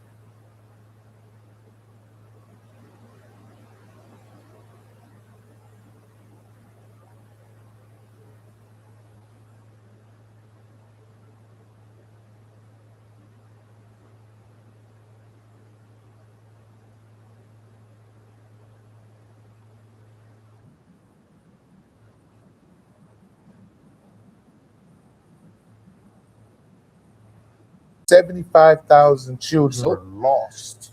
These are kids that came across the border without their parents. Yeah, and why were they crossing the border? Some of them were, owned by the cartel, and they were being sent up. They're young, maybe 14-year-old kids who were being sent up to work. Some of them were being sex trafficked. Some of them were anchors so that they could come and then their parents would come later. But there was a lot of different reasons people were sending kids across. And when they got to the border, they would be detained by my agency. They'd be detained by the Border Patrol, then handed to my agency, which is HHS, which has a division called the Refugees and Resettlement. And my agency was in front of them. The head of that agency, Xavier Becerra, who's now the front runner for governor in California. Let me explain what happened during the Trump administration. Lion Eagle, do you know how to drop those links? Kay has company. Do you have the JRL? And that one guy's channel? Trump deported a lot of people. And the Democrats said, oh, you're keeping kids in cages. Which that agency was. They were keeping them in, jail cells. And which is what the detention looked like. And so when Biden came in, he said, I don't want anybody accusing me of keeping kids in cages. So as soon as we get them, let's release them to whoever comes. So these people were coming to pick them up and saying, I'm the parent. One guy pretended to be the parent of 42 children. Picked everyone out. We have no idea what happened to those kids. Why did a guy need 42 children? Or completely unrelated to him? There was no validation, no verification, no attempt to see who it was taking the kid. They lost track of 375,000 kids. We're now finding them. We found about 137,000 of them, but a lot of them you just can't find. There was about 60 kids who were sent to one address. When we looked at that address, it was a container, a steel container in the middle of a parking lot. And that's what the Biden administration was doing. It was just allowing these sex traffickers and other kind of traffickers. A lot of them were sent to work at slaughterhouses and picking fruits in the fields and doing these other kind of slaves. They were slaves. And so we stopped that. Now everybody who comes in has to validate the relationship. We DNA test them to make sure they're related to that kid. Right. We check their employment records. We check their salaries, what they got in the bank. We check their driver's license, and nobody gets a kid unless we know that is the kid's parent or relative. Good job. None of that was done during the Biden administration, and it's a huge, huge tragedy. All right. They That's became right. Sorry about that, Michael. the biggest child trafficker in the world. My agency was the single biggest child trafficker in the world, and it was all from Raymond or Xavier Becerra. Okay, that was only 4 minutes. Yeah, when Kay gets in, itchy scratchy, hopefully she'll be able to get in after her company leaves. I wish I knew how to paste it.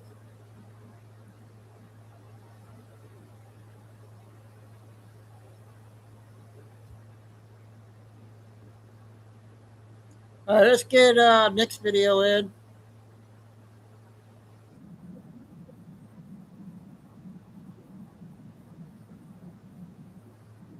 Classifying.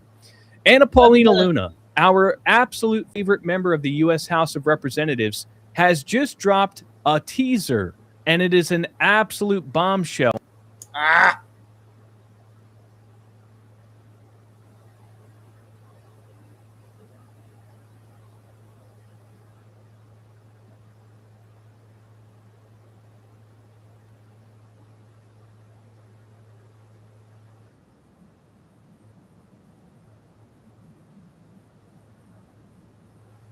Declassifying. Anna Paulina Luna, our absolute favorite member of the U.S. House of Representatives, has just dropped a teaser, and it is an absolute bombshell that she's laying out, telling us all that in the coming days or weeks, some seriously disturbing declassified files will be coming about a former member of Congress placing interns in other offices that happen to be agents of foreign governments. Now let's think about what this actually means and what she's actually saying. A former elected member of the U.S. House of Representatives, we're being told there are classified files, proof, evidence that this member of the House was hiring people to work inside of their administration that were agents of foreign governments. And what do these staffers do? Well, whenever there's a massive piece of legislation that the member of the House or member of the Senate is too lazy to read, one of these big, gigantic omnibus spending packages where we have billions of dollars in foreign aid going to other countries, expanding our national debt, bills regarding foreign policy and foreign conflicts and entanglements. The staffers are the ones that read them and advise members of Congress. So what we're being told here is that there is bombshell evidence getting ready to be declassified showing that at least one member of the House of Representatives was actively hiring agents of a foreign power to work inside of their administration. And this tells us precisely how it's possible that members of our government could be so compromised as to take actions which do not benefit the American people and do not serve the America First agenda, but serve foreign powers and adversarial governments. It's all starting to make sense. This actually answers a lot of questions for us. Now, Anna Paulina Luna points out the fact that as of right now, there are absolutely no background checks required for staff, and is pushing for legislation that should be brought to the floor immediately, which aims to solve this problem. They want to require background checks on not just members of the House and Senate, but the staff that work in their administration, because this, as it currently stands, is a massive security breach. This is a national security issue. Your time is valuable. You could finish your degree faster and for less with eligible transfer credits at University of Phoenix. Hi guys, I'm going to test my new Zoom scope today.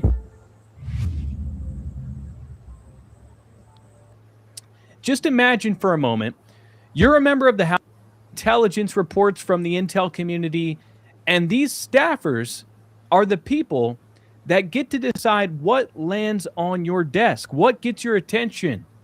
Now, imagine one of those staffers, or more than one, is a foreign agent, a spy for another government, an adversarial government, and is not loyal to the United States.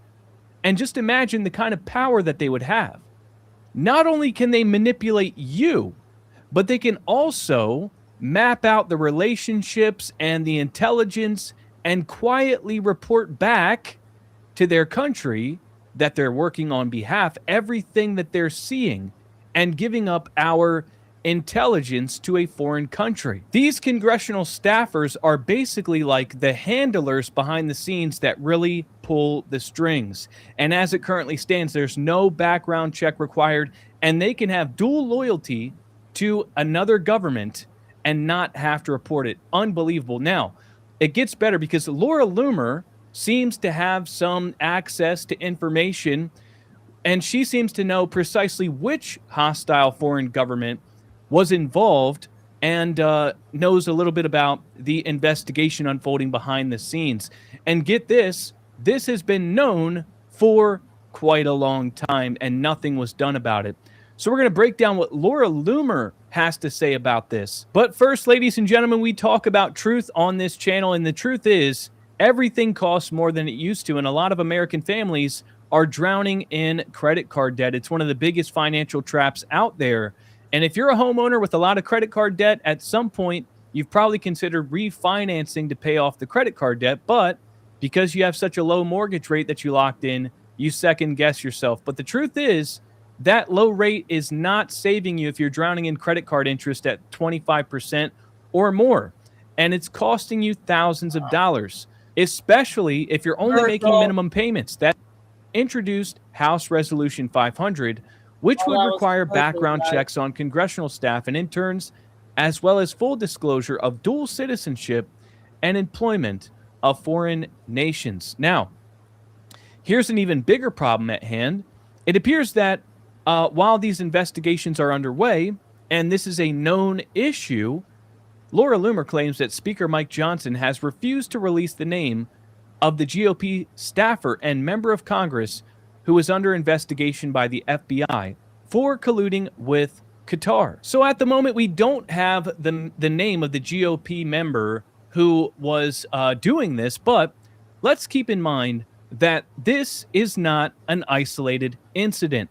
Our government has been infiltrated at every level, at every turn, by hostile foreign governments. Let's bear in mind the former member of the House and gubernatorial candidate Eric Swalwell was caught sleeping with a Chinese spy who courted and infiltrated Representative Swalwell. We also have Mitch McConnell's wife, Elaine Chao, who seems to be almost certainly a operative of the CCP, Mitch McConnell's handler for the CCP.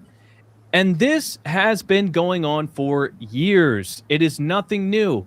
I found an example dating all the way back to the early 90s, where we had, after the Cold War, Aldrich Hazan Ames was arrested by the FBI in Arlington, Virginia on espionage charges back in 1994. At the time of his arrest, Ames was a 31-year veteran of the CIA who had been spying for the Russians since 1985. Arrested with him was his wife, Rosario Ames, who had aided and abetted his espionage activities. It's always been the case that adversarial governments want to infiltrate the United States government, and when you have a situation where members of Congress who know about the issue but refuse to push for transparency, accountability, background checks, legislation which would tighten security and prevent things like this from happening, they fight against it. What does that tell us? It tells us that these people are not infiltrating, they're being invited in. They're being allowed in, most likely through some form of bribery or blackmail. Because if that's not the case, then why wouldn't every single member of Congress fight to close these loopholes and tighten security? Unless there's some benefit that they get out of not doing it. So, ladies and gentlemen, this disclosure, this declassification is not something we should be taking lightly. Trump has put DNI Bill Pulte as the interim ODNI and told him to declassify almost everything. And there's obviously specific things that the Trump administration wants declassified. And I don't think that this declass is a coincidence. I think that it is laying the foundation for a major crackdown and something much, much bigger. Ladies and gentlemen, let me know what you think about all this down in the comment section. As always, leave a like and subscribe. Hey, that's Nick's one video. There's only one so far. I thought there was two. So I got about 5 short ones. I'm going to do the JM guy report today. He just came out a couple hours ago.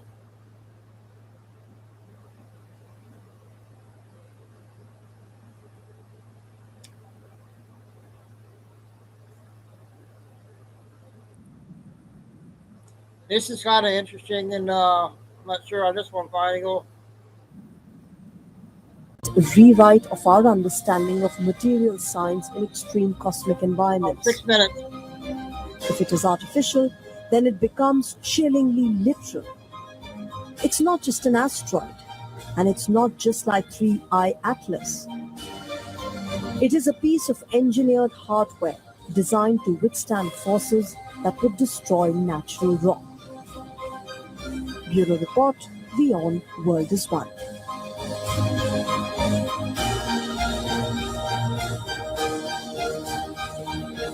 It's racing through the cosmic void, a blazing visitor from another galaxy. NASA says Comet 3I Atlas is now closing in for its closest pass by Earth. And the world's telescopes are chasing it, frame by frame.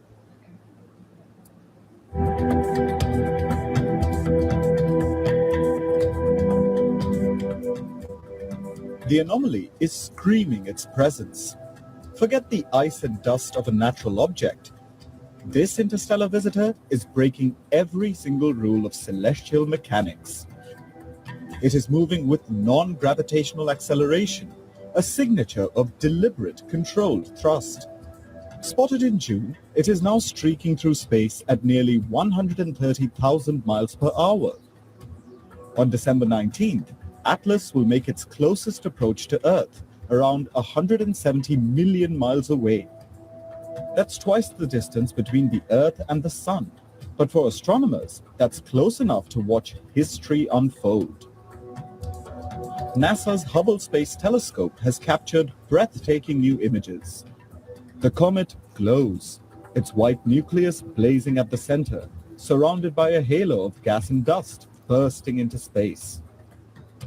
The background stars appear as stretched streaks, proof that Atlas is moving too fast for even Hubble's steady lens. Comets typically brighten as they approach the sun. But that's not the case with 3I Atlas. It's not just passing through quietly. This snowball, possibly 0.4 to 5.6 kilometers across, is emitting jets of carbon dioxide, a sign it's reacting violently to the sun's heat.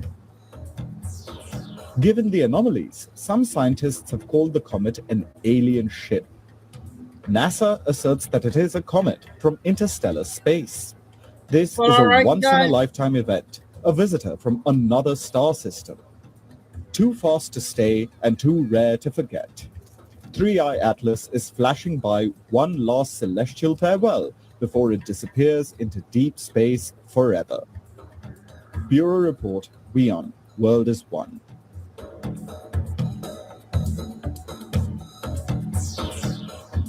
The world is staring skywards. Europe is launching its first ever planetary defense drill as interstellar visitor 3i Atlas barrels through the solar system. A cosmic stranger is triggering a global wake-up call, and humanity is rehearsing for the ultimate what if.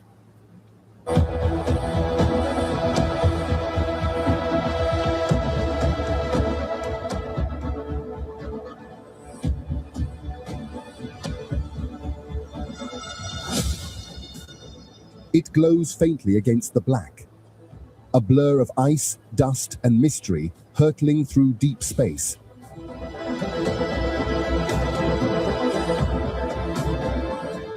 Astronomers call it 3i Atlas, only the third known interstellar object ever detected. And it's just brushed inside our cosmic neighborhood, a visitor from outside solar system.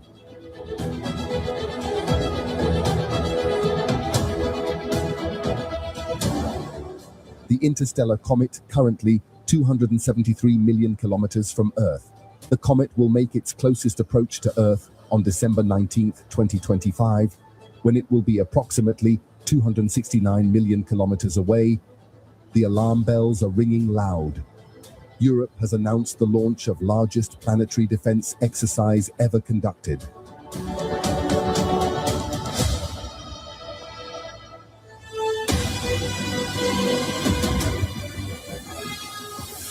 The drill, hailed as a continental wake-up call, brings together Almost over, you guys. defense ministries, space agencies, military radar units, and emergency responders across 27 nations. Together, they will simulate a coordinated response against a hypothetical object with the mass and speed of 3i Atlas. A scenario that would unleash energy measured in multiple nuclear warheads. Across Europe, the message is clear. Humanity can't wait for impact to prepare. And yet, amid the tense atmosphere, scientists are quick to clarify one thing. The real 3i Atlas poses no threat. It will pass harmlessly through the outer solar system. Its path is distant, stable, and nowhere near our blue planet. But its arrival has sent a message Earth cannot ignore.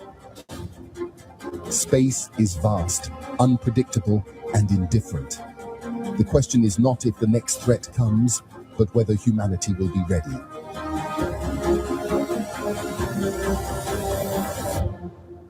The world is staring skywards. So how was that one? I hope that was okay. Something different.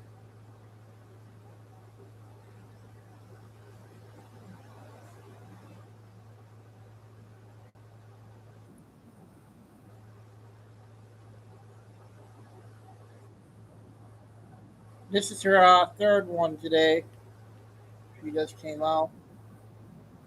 Boy get his charges dropped to a misdemeanor, serve less than a month in jail, and avoid ending up on the registry? The answer involves Texas Attorney General Ken Paxton, a furious family, and a hidden paper trail known as the Hoffman Files that Paxton's office is refusing to release. After denying a public records request, Texas Attorney General Ken Paxton is officially hiding the files. Why did his office give an admitted child abuser an Epstein-style sweetheart deal that let him walk free after just 29 days? Hoffman was originally charged with continuous essay of a child, a first-degree felony carrying a potential life sentence. He admitted to the crime, but Ken Paxton cut him a deal anyway. The plea deal drew intense bipartisan outrage from state lawmakers and the victim's family. Prosecutors from Paxton's office defended the decision, stating the young victim declined to go through the trauma of a second trial after a hung jury. His mother rejects this characterization, saying that the family was put in a, quote, impossible situation. Much like Epstein, Hoffman was well connected and was able to rely on structural favoritism.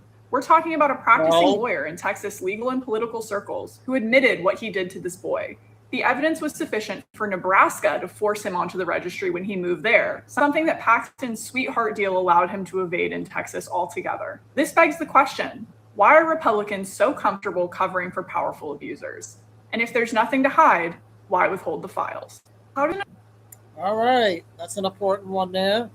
I got 3 photos before I get to the next clip.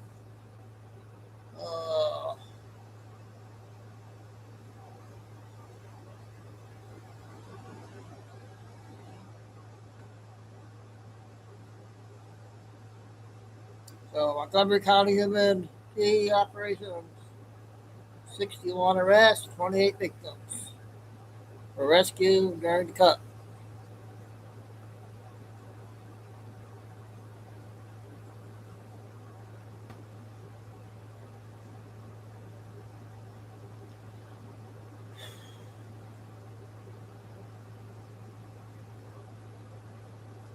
Triangle, here's a picture of the death clock. And I got that one photo I'm going to share you.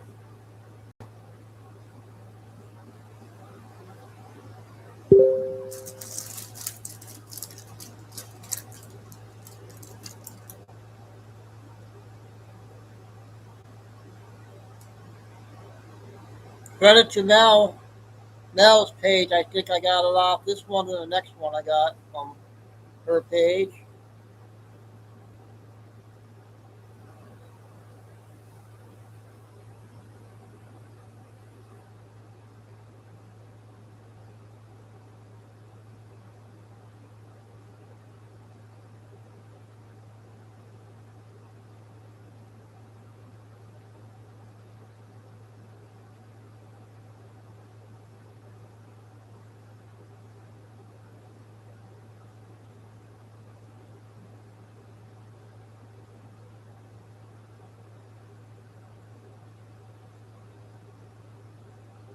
Okay, I got a few more.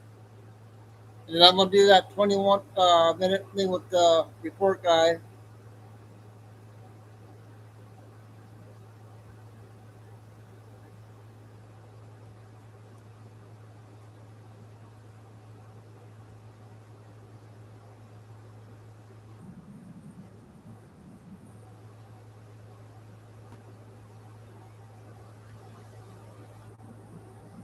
Barack Hussein Obama was a traitor. Should be arrested.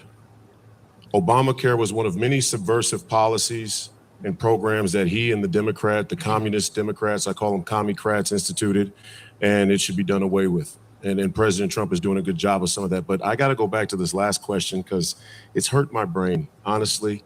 Do we think we're going to go down into Minneapolis or the Twin Cities with these same talking points about our foreign policy? The beating heart of the MAGA movement was a repudiation of our foreign policy. America needs to come first. Americans need to come first. And it blows my mind that we think the American people stupid enough to continue to say Iran is the #1 sponsor of terrorism. They're not. China is the #1 sponsor of terrorism because they give Iran all their money. And you know who funds China?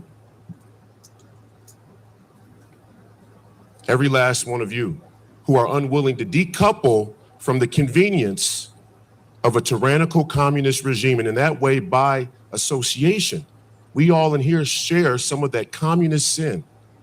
We have to decouple from the Chinese Communist Party, and we have to start being brutally honest about our formation of foreign policy, the impacts on our economy, and more importantly, our culture. And more importantly, Next, Royce White. Well said, right, Fire Eagle?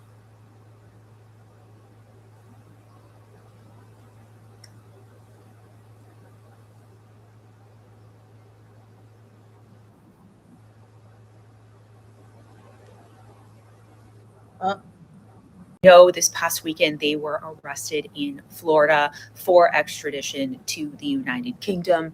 59 different charges, from grape, because I can't say the word on here, to human trafficking, to child pictures, to extreme child pictures. So very, very serious charges. I'm seeing a lot of influencers talking about their clothing, all of that. I think that sort of debases the issue at play here. And I have a sense of humor, but I think in this case, I don't. These are very, very serious. And I really want to focus on why they are even here in the US in the first place, because that gets lost in all of this, and that is problematic. It goes back farther than this, but I'm just going to start at 2022 when they were in Romania. They were arrested and charged with essentially human trafficking. They were recruiting and luring women there to engage in a sex ring. Those charges are still ongoing. They deny them, but they're still ongoing. As a result of those charges, there were travel restrictions put in place. Essentially, the brothers couldn't leave the country because they were deemed to be a flight risk. They are dual UK and US citizens. At the same time, there were also charges in that 2022 timeframe from the UK, similar charges that the brothers also denied. So you had that issue kind of going on. Around 2025 or so, the brothers had those travel restrictions lifted and they came back to the US in February of 2025. There is reporting both from Romania's foreign minister as well as different reporters. Megan Twohey is one who's doing a lot of reporting on this, that the person who met with them at a conference, met with the Romanian foreign minister at a conference, was Richard Grenell. Richard Grenell was the DNI as well as the ambassador to Germany under the Trump administration. The Romanian foreign minister said he raised the issue of the case with them, but didn't pressure him to release the brothers.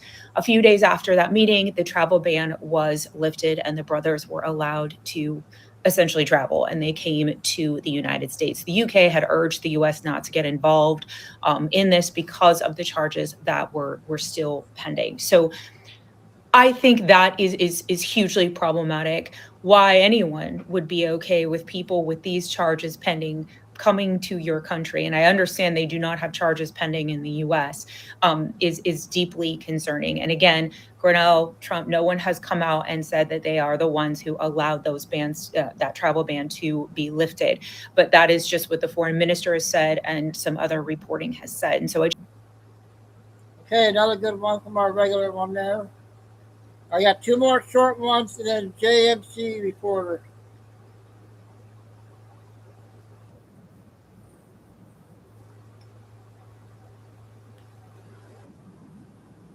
How it exploded to this extent, but what are you doing to stop it? We have an all-government approach, which we've never done before. And that's really important for folks to appreciate. When the president said, we got to get the vice president to run this thing, that means that everyone shifts it. So if I got a problem that, for example, I need to have the Department of Justice or the FBI go after, I just give them the clues and they run that way. If I can use their abilities and my forensic accounting abilities to look at the numbers and figure out what the problems are, it changes everything. But the best part of this is that when we run into log jams, you have the entire government trying to fix them. For example, if someone's stealing from Medicaid, our most vulnerable people, guess what else they're doing? Not paying their taxes. Yes. So give those names to the IRS. If they're stealing from us in Medicaid, they're going to steal from us in the IRS. And now all of a sudden you have all those levers of government pulling at the same time. But I tell you, it means a huge difference when Americans, citizens, care enough about our country to make a difference. And you've done that by raising Nick Shirley, and by doing what you're doing on your social media and spreading the wisdom. Because if everyone were to speak up, put their hands up, and know that, I'm watching for the fraud, those bad boys will run away. They're scared of America. And that's why Nick and I literally started doing this stuff, because we noticed that nobody was paying attention to what was going on in America. Nobody was talking about it. And so we thought, if we could actually get out there and make a difference, if we could talk about it, maybe people like you would notice. We're noticing. We're noticing big time. Congratulations. Because true American patriots have to stand up and save America. We always have. Dr. Oz, we have massive fraud going on here. And a good one.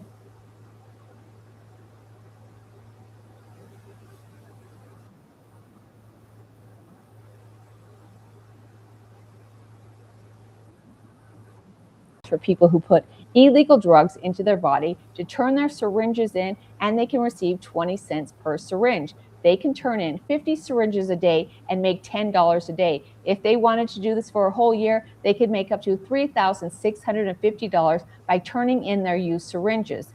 Critics are saying this is crazy. Why should we use our taxpayer dollars to reward the people who are putting illegal drugs into their body? Perhaps we should use our money and put them in a drug rehab. City leaders are saying this is a great idea, and they've already budgeted $3 million to go towards this syringe program. So far, they've collected over 2.3 million syringes.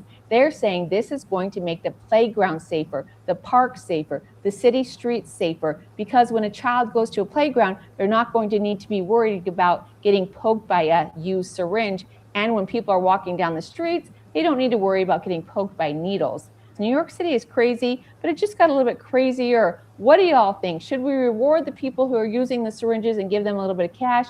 Or should we go about doing something differently and perhaps not having it legal for people to do illegal drugs openly in parks and on the streets?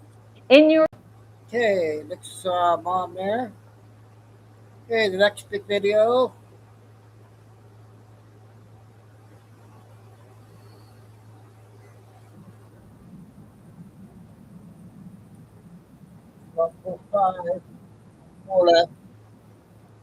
Lansing is drowning in waste, and we are drowning in taxes. Career politicians can't change.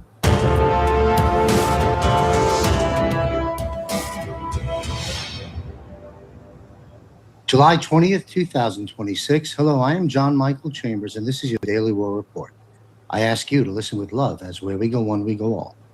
It is essential that you listen to these Daily War Reports through the month of July.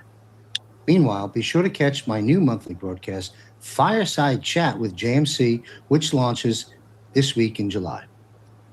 The following report has been provided in part by Guardian, Daniel R., War Report, Strategic Analysis Report, The Invisible Shadow Army, The Executive Hardware of the Alliance, the Pentagon Program Signature Reduction, the Covert 60,000 Strong Structure, and the worldwide infiltration of the corporate matrix, military operational design, covert network control. Let's break this down. Unveiling the ultimate shadow force. For the civilian observer, the greatest unresolved riddle within the ongoing transitional corridor remains the physical execution of universal martial law, FSB.org. If the military holds absolute control in the shadows, why is this power not openly visible on the streets? The answer to this puzzle was delivered by an unprecedented investigative report from the U.S. magazine Newsweek, which dragged the existence of a massive covert shadow army of the Pentagon with over 60,000 active personnel into the light of public awareness. Again, Newsweek. This force operates under the official Pentagon doctrine of signature reduction. It represents the largest undercover army the world has ever seen, a structure that functions entirely outside of any civilian or congressional oversight, according to Newsweek. It consists of highly specialized cyber warriors, military intelligence operators, and elite special forces. These units do not operate in uniform, but right in the middle of civilian life. They are the invisible executive hardware with which the Alliance enforces the Department of Defense Law of War Manual worldwide. Number 2, the mechanics of signature reduction in global endgame. The operational design of this covert army explains with mathematical precision once again how the Alliance secures control over compromised federal agencies, intelligence services, and digital and physical infiltration. The more than 60,000 operators utilized perfectly government-crafted fake digital identities. They sit as seemingly normal employees, IT specialists or consultants in the nerve centers of power, at the FBI, within the central banks, inside big tech giants, and throughout the subordinate administrative offices of the insolvent corporate states. They have completely surrounded the adversary system from within. The worldwide architecture. The program is not limited to America. Again, Newsweek talking here. The Alliance utilizes this blueprint transnationally In every modern industrial nation, analogs, covert units exist that are synchronized within the framework of global continuity of government protocols. When decisions are made in civilian authorities or courts that serve the Allied blueprint, this is a direct result of the invisible guidance in the engine room. Safeguarding the infrastructure. At the moment of the open systemic reset or the scare event, this shadow army ensures that the physical lifelines of humanity remain protected. They control server architectures, secure transport hubs, and monitor the flow of funds while the old fiat central banking system is silently powered down. Number 3, finalizing the trap on the home front. This unhackable structure delivers the absolute explanation for the recent bombshell statement by Colonel Douglas McGregor, who declared the mainstream media and the corrupt Israel lobby in Washington as irrelevant and evaporated. The shadow army has disarmed the hostile apparatus in secret so deeply that the ruling class physically possesses no. Flying Eagle, was this the same one? I think I got the wrong one. Because he just came out. He just came out an hour ago from his new one.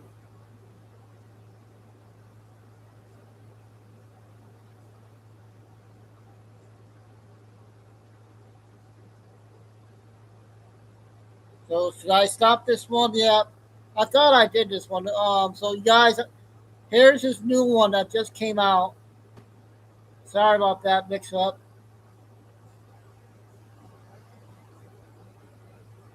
This one's shorter. This one's 16 minutes.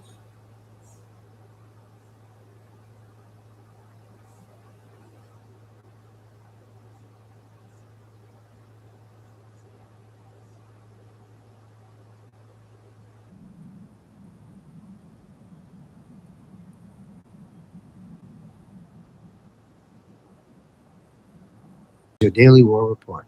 I ask you to listen with love as we go on, we go all. It is essential that you listen to these daily war reports through the month of July. Meanwhile, be sure to catch my new monthly broadcast titled Fireside Chat with JMC, launched now here in July. The following report has been provided in part by Guardian Daniel R. War Report.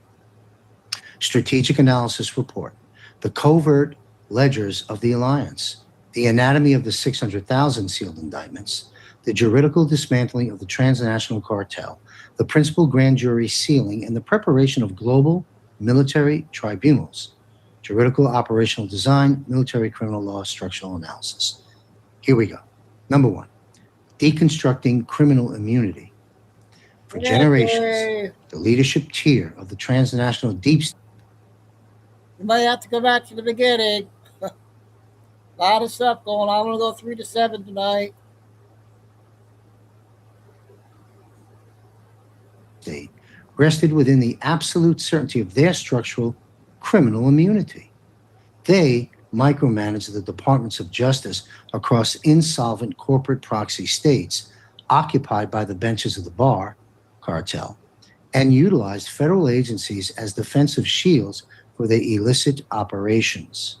Every civilian filing and every investigative lead targeting the architects of the global debt slavery matrix was systematically neutralized beneath the shroud of bureaucratic censorship. However, the federal court registries documented within the ongoing transitional corridor expose a mathematical and juridical phenomenon that has entirely shattered this defensive wall in the shadows. The astronomical expansion of sealed indictments to a metric exceeding 600,000 active cases. So you're all right. We've all been right. We've all been saying for years, nothing gets done in the justice system. They all get off. Nothing happens. That was then. This is now. And this is what has been happening behind the shadows. Now, what commenced in the autumn of the year of 2017 was a coordinated Allied sequence numbering roughly 40,000 sealed records then, within the current strategic window, the velocity of an unstoppable legal guillotine.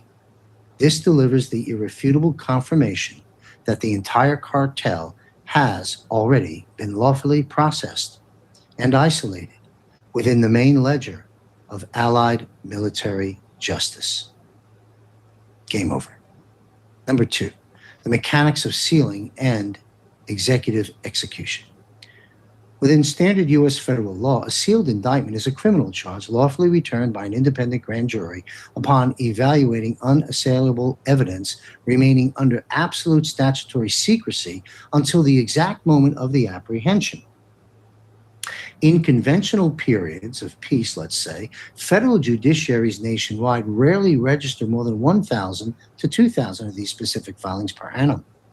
A surge during such time toward a volume exceeding over 600,000 records cannot be modeled by civilian judicial frameworks. It is the direct consequence of active, universal, martial law and the deployment of global continuity of government protocols. Yes, Derek Johnson is right. The preparation and stabilization of this immense operational cascade execute over the unhackable hardware tracks commanded by the alliance, covert asset and evidence securing, via the Pentagon's doctrine of signature reduction and the deep infiltration executed by the 60,000 strong shadow army we talked about in a previous war report. The communication vectors, financial balance sheets, and transnational structures of the perpetrators have been flawlessly archived.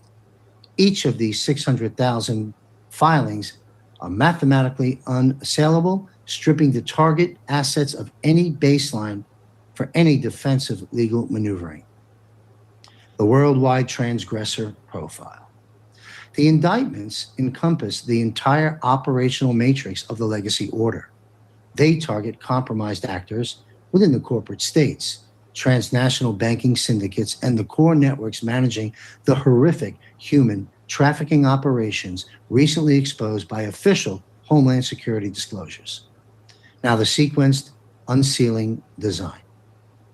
The inquiry of the unconditioned masses regarding why these warrants are not executed simultaneously on a single calendar day is answered by the game theoretical mandate to safeguard civilian populations. The simultaneous execution of 600,000 apprehension warrants would instantly paralyze the critical logistical infrastructure supporting 8 billion human beings. Consequently, the unsealing vector maps to a strict algorithmic sequence. Every time a prominent head of the legacy paradigm suddenly resigns, faces a structural liquidation, or loses diplomatic coverage under the bright spotlights of the G7 platform, a covert file has been transitioned into executive action. Take note. 3, finalizing the trap in the inevitable tribunals.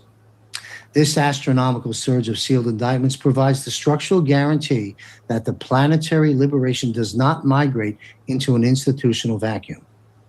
The alliance operates strictly within the rigid definitions of the Department of Defense Law of War Manual.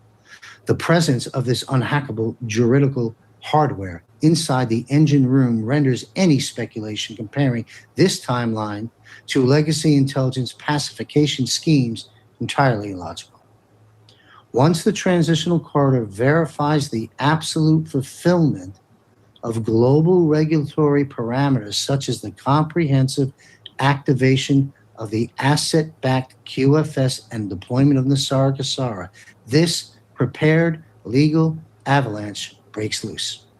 The initiation of the EBS permanently silences the remaining structures of commercial statutory law, migrating the 600,000 active indictments fluidly into the public phase Halfway, guys. all been waiting for, of allied military tribunals. Trust the plan.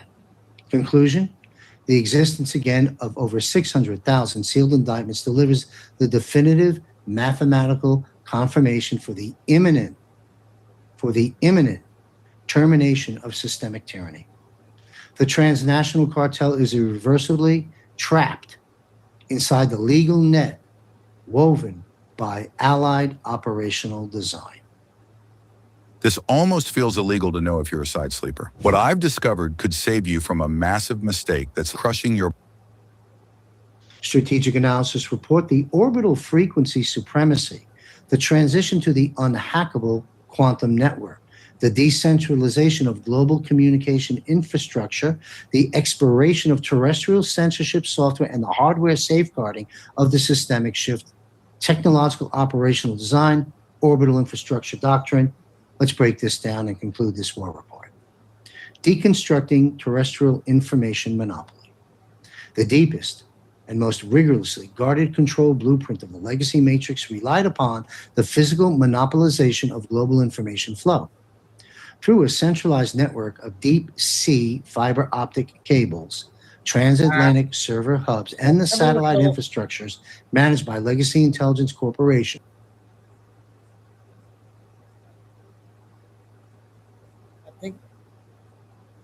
Number two, the mechanics of orbital frequency, takeover, and the Starlink neural network. The physical migration of global communication hardware executes over the military secured systems of the Alliance in low Earth orbit, LEO.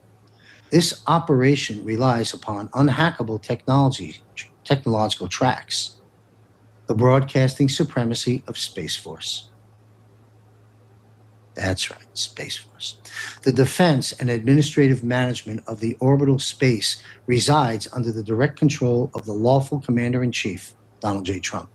All communication vectors of the dying system are already surrounded and neutralized in space, rendering sabotage scenarios by the adversary now physically impossible. The Starlink quantum network. The ubiquitous deployment of the orbital satellite neural network forms the indestructible hardware baseline for the new paradigm. This system functions entirely outside the jurisdiction of legacy government corporations. It operates as the physical carrier medium for the quantum financial system and the upcoming EBS. Yes, the upcoming EBS, ensuring an unhackable, fail-safe data flow for the entire human family. The eradication of censorship algorithms. Upon shifting global server architecture to the new network, all artificial reach restrictions, shadow bans, and censorship mechanisms of the legacy matrix dissolve into digital oblivion. The information space is decentralized, uncensorable, cost-free, and unconditionally accessible to every living human being. Number three, safeguarding against engineered communication blackouts. This technological supremacy delivers the ultimate tangible shock absorber for the critical phase of the open systemic reset. The legacy system intended to launch an engineered, comprehensive collapse of the internet and mobile network to mask desperate geopolitical countermoves and induce panic. Not going to happen. Through the presence of the orbital backup framework, this weapon has been completely neutralized. Even if segments of the terrestrial networks are systematically powered down during the transition phase, the protocol of orbital broadcasting supremacy engages unnoticed in the background. The connectivity of critical systems and the accessibility of civilian infrastructure remain unassailably protected every single nanosecond. The mass unsealing of the over 600,000 indictments and the deployment of global military justice can thus execute entirely without administrative collapse. That should calm your nerves. In conclusion, the declassification of the global satellite monopoly and the transition to the unhackable quantum network delivers the final technological stroke of liberation. The engineered information quarantine of the planet is completely dissolved within the shadows of Allied operational design. The expiration of legacy censorship software paves the way for the unhindered dissemination of truth and comprehensive disclosure regarding the real state of the world stage. The clockwork of technological liberation functions flawlessly. Folks, in these war reports, we're getting to understand what the plan is, what it was, what it is, and how it's unfolding. Be sure to watch our 2 new broadcasts at JMC Broadcasting. All right, that was today's one. So let's go ahead and get. I want to play one of the YouTube lady. We haven't played in a couple days, so I'll go back and do the short ones. And I got one cast video I want to get out.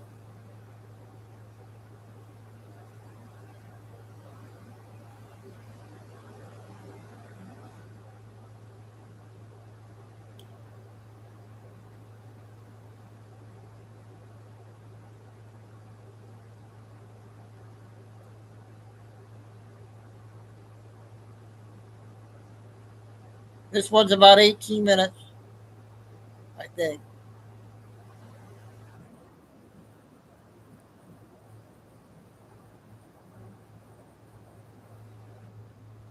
Makes online shopping easy. But what if we made it smarter?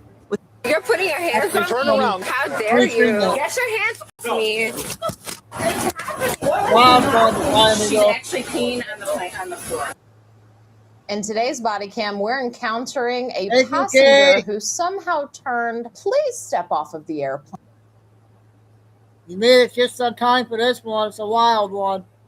Itchy scratchy. There's the link to the one you wanted.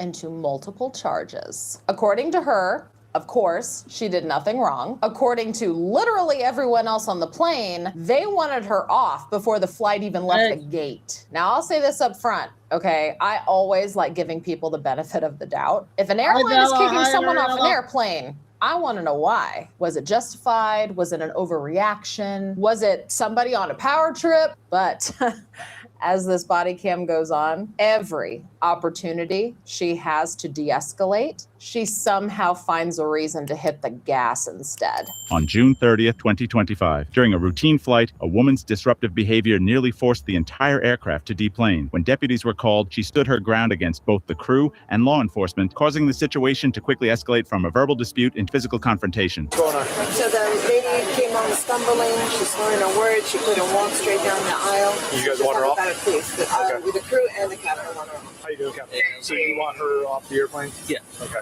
What seat? No, but there's 24F to the left. She's by herself. She's like this. How you doing, ma'am? Hello. So this is the captain of the aircraft. He's requesting you off. Babe, did I do something? Like, what is going on? I have never in my life experienced something like this. And as soon as I came on this plane, people were telling me to get off it. I'm not drunk. I'm not belligerent. I'm not nothing. And people are telling me to get off the plane, and then you have the whole audience. Right, that's not the perception that everyone else has. Right, but what did I do? Are not comfortable. They're not comfortable. No, there was one flight attendant that said something to me, but what personally did I do? I've never been attacked to this magnitude. She feels that you're under some kind of influence. Do you feel like I'm comfortable with you riding on the aircraft? So, babe, am I making you uncomfortable when I'm talking I can to only you? go by what the flight attendants. I don't know about you, but if she called me babe so many times not knowing who the flip I am, I would have been uncomfortable. I'd have been like, no, get off my fucking airplane. I don't know. Is she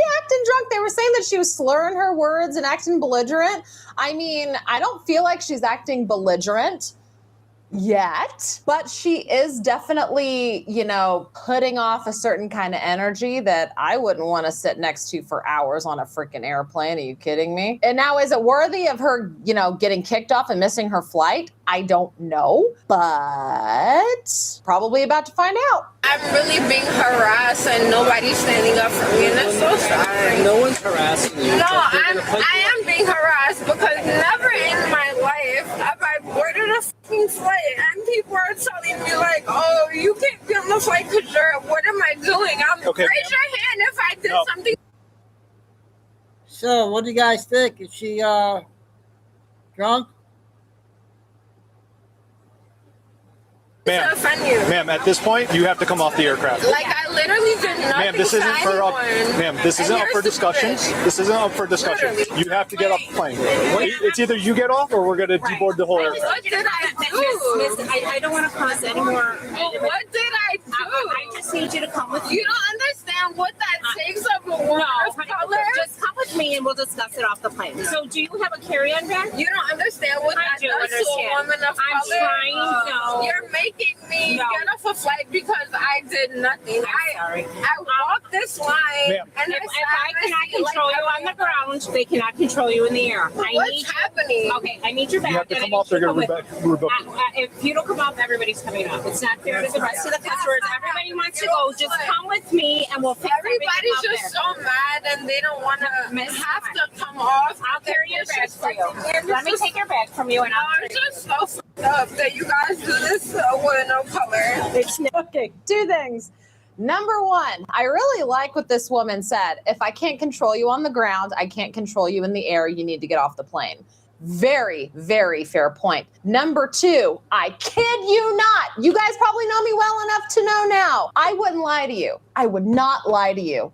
I was this close to pausing the video and saying, how long do you think before she pulls the race card? And then a second later, she said, is it because I'm a woman of color? Swear to you, I swear to you, I was this close to pausing and then she said it. I was getting ready to stop the video and be like, how long do you guys think before she pulls the race card? And then she pulled it immediately. I shit you not. I was about ready to make that point, and she beat me to it. Man, that was quick. Not anything to do with anything like So that. why am I here? Because you're out of control at this moment. We need What to go. did I do that was All right, that's it. Ma'am. We're gonna go now. Can anyone Ma'am, come on. here tell me You what know I what? did? You're not upsetting the other customers. Okay, this is it. I'm not done. I'm done with this. Let's go. I haven't disrespected anyone. You actually are disrespecting a whole aircraft. I haven't We're not I'm arguing. not arguing with you. Okay, that's it. Let's go. We're gonna take her out. Customers, let me You want to deboard us? Yes, we're gonna deplane. All right, that's it. We're gonna deplane the whole plane. Ma'am, let's. You Okay, that's it. All right, let's go. This is the rest of her stuff. All right, so they're a private business. They could deny you boarding. They're going to What did I listen. do? They're going to rebook Has you. anybody here Ma'am. heard me do anything? Are you good? Up. Okay. And I never said anything. I'm gonna get up. Has anybody here Gotta be heard drunk. me disrespect? Bitch, shut the up. There's probably one person back there like, I heard you be disrespectful. Bitch, shut the up. Oh, I cannot wait to see them drag her off this plane. These flight attendants and airplane staff are like, we've got a schedule to keep up with. Get her ass off the plane. Officers, we don't have time to dilly-dally. If I was on this airplane and they made the entire airplane get off because of this bitch, I have a feeling that the horde mentality would break out and this chick would be in some danger, if you know what I mean. This plane because Go. you guys are weird Come on, and this way. privileged Go. and That way. Let's go. You go that way. No, you go. Let's You're go. disrespecting me like Ma'am, I did come something on, wrong. let's go. Please don't touch me. Let's go. You're going to be Please arrested for don't touch trespassing me. after. Come on. Trespassing on No, that way. You're putting your hands on Turn me? around. Let's go. How dare you? Go. Please let me go. No. I'm not a criminal. Let me go. What is wrong with you guys? I literally didn't do anything. You guys are putting your hands on me. You're violating so many civil rights and you guys are just watching it. I'm not drunk. Why torturing? Thank you. Please put your hands off me. Get your hands off me. Get your hands off me. What? What the It's happening. You guys are just letting this happen. What is happening? You let this happen? Ryan Eagle, remember what we said earlier. What do you think? She's actually peeing on the plane on the floor. Yeah, why are you guys grabbing me so much? You're literally urinating on the floor. That's not Ew, did she pee on us? I love how the officer's body cam falls off and just perfectly lands so that we get the upshot of her getting arrested and she starts peeing. That's great. We just had a fantastic view of that entire up situation. That's great. That's great. Switching to Connections Academy gave Ella her time back. Now Ella has a chance to follow her dreams. Okay, so everyone thinks you need to scrub soap scum for hours to get it off, but that's a lie. You're needing Come on, let's go. I did it. You got Wait. Where's 3-1? I don't You want to guys are grabbing me up. I've never been grabbed up by police officers in my You're out life. of control. You should be ashamed of yourself. Babe, That's really they just okay. grabbed me up. They did not just grab you. It's videotaped. So you can They grabbed me up. They did not. This is the most disgusting This blonde woman is no nonsense, and I kind of love it. thing I ever dealt with in my life. You're telling me I peed a little? You just peed?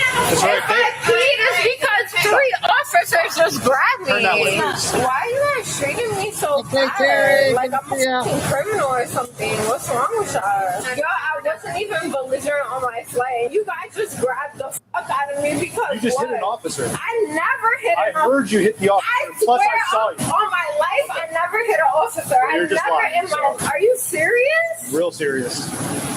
Thank you. Is she consciously going to the bathroom out there? Or Nope. Just like a nervous. She has no idea that it's just going. And she's like, no, I'm not. You're standing in a puddle. I hit an officer. You hit him. I hit an officer. I heard it and I saw it. You heard it and you saw it. And it's on body camera, so. Okay. I hope it's on your body cam. I hope and pray it's on your body cam because I know 1,000% I didn't hit anybody. I moved, but I hit an officer, right? You guys are crazy. Wow. The way you treat anybody of a little color skin is crazy. Wow. Never in my life have I experienced something like this. They kicked me off a flight for being drunk. I had wine. 1 cup of wine before I got here. Are you crazy? Oh, 1 cup of wine. She had 1 cup of wine. Let me do that drunkard math for you. That means she had a bottle. She's probably nervous about her flight, or maybe she was partying it up with the girls before getting on the plane. And yeah, she's drunk on wine.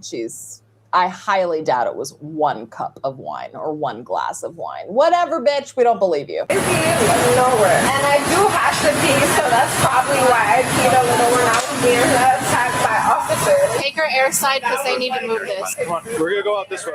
And then what? We're gonna bring you to the station. So I'm going to a police station? Let's go, come on. Never in my life have I experienced something like this. Watch your step on these stairs. I'm leaving the airport and I'm going to a police station, sir. Yeah, police station's at the airport. Come on down the steps. How? Just take her up against the wall. Take her up against the wall. We've got to get out of the way so you don't get run over by this equipment. Well, why am I? Yo, y'all treating me like a criminal. What the f did I do? Why am I being treated like Where in your bag is it? I wouldn't know because my hands are behind my back. Well, you don't need your hands to see. Where is your ID? I don't know. My hands Here or there? My passport is in here. What is happening? Runner, I'm not a criminal. Like, Well, we what still is have to have your happening? information. But you guys are treating me so bad, like I did something. Well, you kind of didn't follow their orders, and you kind of Even tried on to the plane, resist. I didn't do nothing. Whatever happened on the plane is between you and the airline. They wanted you But off the plane. You're not like, oh, it's maybe the airline girl. Well, some type of way. You're like literally thinking I don't know what happened on the plane. That's between you and the airline. I'm that girl. Like, Okay. It doesn't matter. God will resolve waters. This is weird. Like, and then you made fun of me because I peed, and I have to pee so bad. Who made fun of you? Zero with an X. Zero loves making it easy to manage your books and cash flow all in one place. If you So what do you guys think on this one? often feel your blood pressure is on the higher side, we recommend eating 2 pieces a day. If you want to maintain your cardiovascular health, we suggest making it a regular part of your diet. This is a deep She says, you made fun of me because I peed. No, the police officer didn't make fun of you for peeing in your pants, but I am. Nobody made fun of I you. heard you, babe. I literally heard you. So you guys are bringing me back to the police station because of what? Because you've been arrested. Why have I been arrested? Because of what you did on the plane. For what? Push up against the car for me. Go over here. We'll explain it to you in a second. Is your dad dash cam on? Everything's on. Everything's on. Do you have anything on me that's going to poke me? No. Okay, well, I gotta ask. It's normal procedures. What's happening? I'm supposed to go in this car with who? Who am I? One of the officers. And I'm supposed to trust the officer that's taking me somewhere? There's cameras everywhere, so it'd be really stupid for them to do something they're not supposed to. We're all wearing it, and it's inside the car. At this very point, everybody has doing things they're not supposed to do. Okay. So I'm very scared for my life. All right. Well, you'll be okay. There's cameras. There's cameras everywhere. I've literally never in my life that was something like this. All right. Just have a seat for me. I know. I'm doing it because I have to and I have no choice. You want to sit in just a little bit? Like, what the fuck is going on? What the fuck did I do? Like, another one coming. You said that you were, but I got another one. I told them already. We're going to walk that way. Let them do whatever. Yes, ma'am. And I'm a woman of not criminal, whatever this is. We're going to go in between these two cars and we're going to walk to that door. Can I speak to another supervisor, please? I've already told them. We're going in this room right here. And who will be in this room? You're the officer that's completing the report. So Wait, come in and have a seat. Have a seat on that bench. I would like to request a supervisor immediately, please. That was her. Yeah, somebody else. So request your real supervisor, please. This is the supervisor that was Okay, just but here that walked you in. She said that there was someone above her when I was in the car here. Well, I'll So see can if you she has. request them? I will see if she's called them. Okay. So you guys are refusing to request a supervisor to protect me. We have not refused to You request a are though. supervisor. I literally Okay. don't even know what's happening. You're under arrest. That's what's happening. You've interfered with the flight operations of an airline. To be under arrest, literally zero to be under arrest. I would really like to call somebody that gives a f about me because nobody here does. Can I do that? right there. Hello. Hi. Can you call another supervisor, babe? There's not one in the building right now. There's not one in the building. Correct. He's out on the road. But it's So okay. can you call him and tell him that I've asked him already. we What need is it I him? can help you with? You don't seem to want to help me with anything. I've tried to answer your questions and I've tried to Babe, explain you everything to you. minimally answered my questions, but I'm in a situation. You can clearly tell that I'm not a criminal, that I don't know what's going on. So I tried to explain everything to you. I tried to you do this. explained it, but you didn't handle it. And I would really like somebody to come and handle it because Nobody can handle it because me you won't stop personally- talking. The airlines called us yes. because of you being intoxicated on the plane and refusing to get off. The airlines could deny boarding to anybody. That is their airline, that is their business, that is They their put me property. on the plane. I understand that, but for some reason, Nevertheless, okay. some reason the flight attendants said that you needed to go. All right. So we were called because you refused to leave after they asked you to. So that's kind of a form of trespassing. If someone asked you to leave and you refused to leave, I just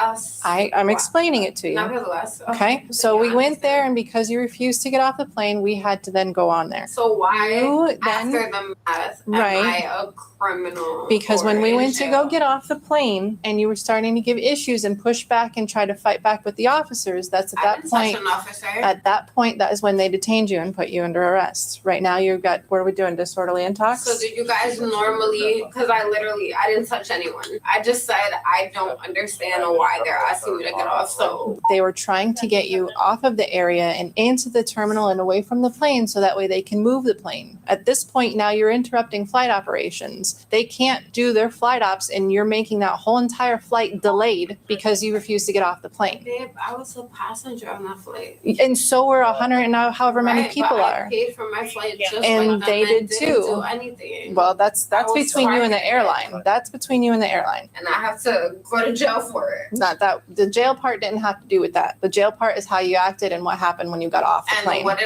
did I act? That's when they were trying to escort you and get you to continue moving and you didn't want And to I and you said, started to why am I resist. leaving? Right. And you weren't moving. I didn't understand why I was being asked to move because I've never in my life I'm pretty been- sure they've tried to explain it to you just as many times as I've tried to explain No, stuff to you babe, so they just far. said, get off the flight, you're this, and I'm just like, I'm not that. I don't understand why I'm being asked to get off a flight. That's literally all that happened. I've never in my life went through something like this. But committing a crime, I did not commit a crime. I did not do anything. I don't commit crimes. You didn't get off the plane. When they asked you to get up and go, you didn't go. No, that's not true.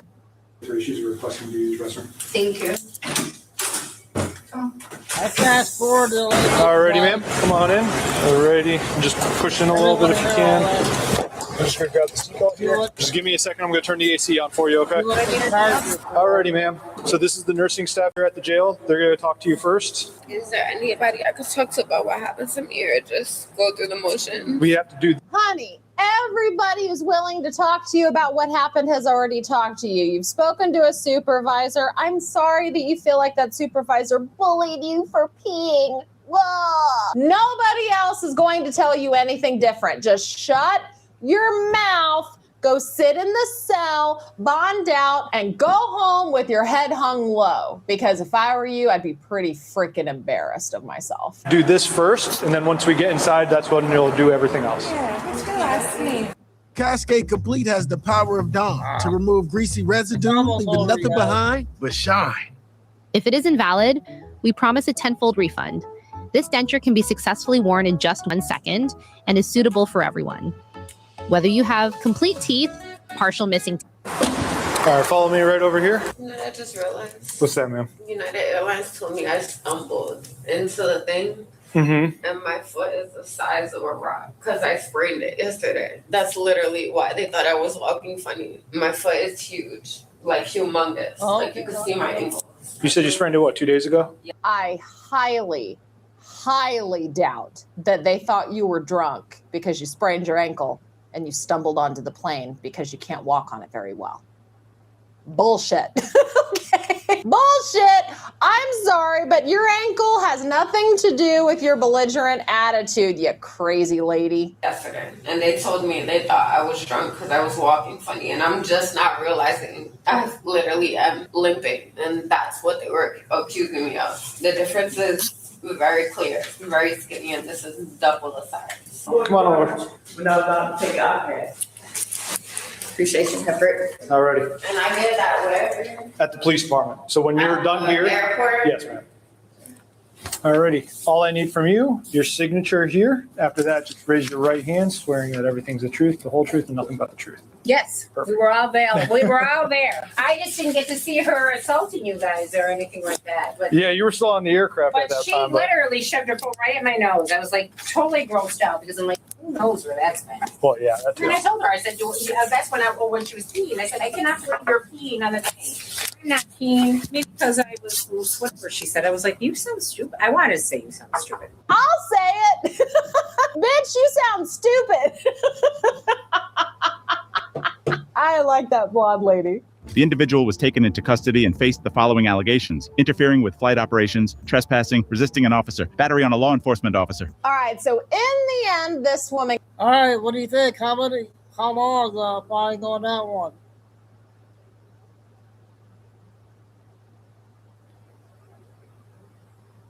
Here's this other photo I wanted to show you, Flying Eagle.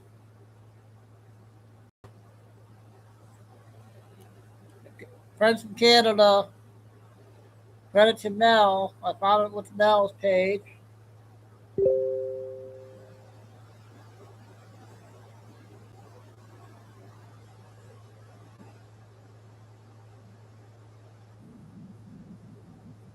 Did we play this the other day?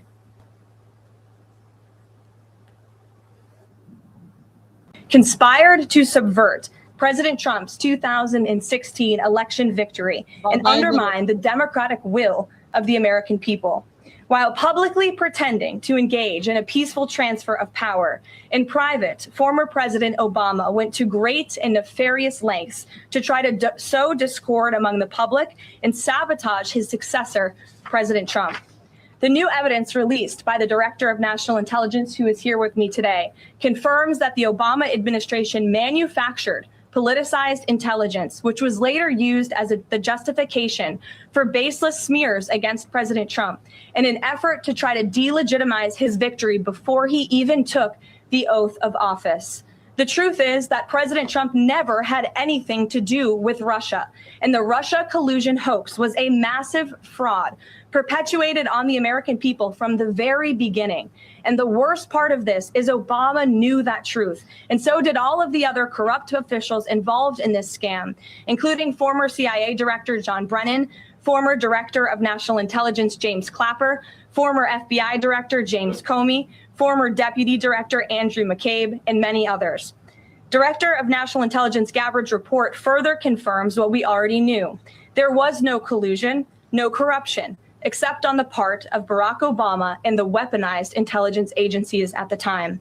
The Russia hoax was a blatant lie, all ginned up by Democrat political operatives that were signed off on by then President Obama and leaked to the news media to launch a years-long witch hunt against President Trump and his first administration.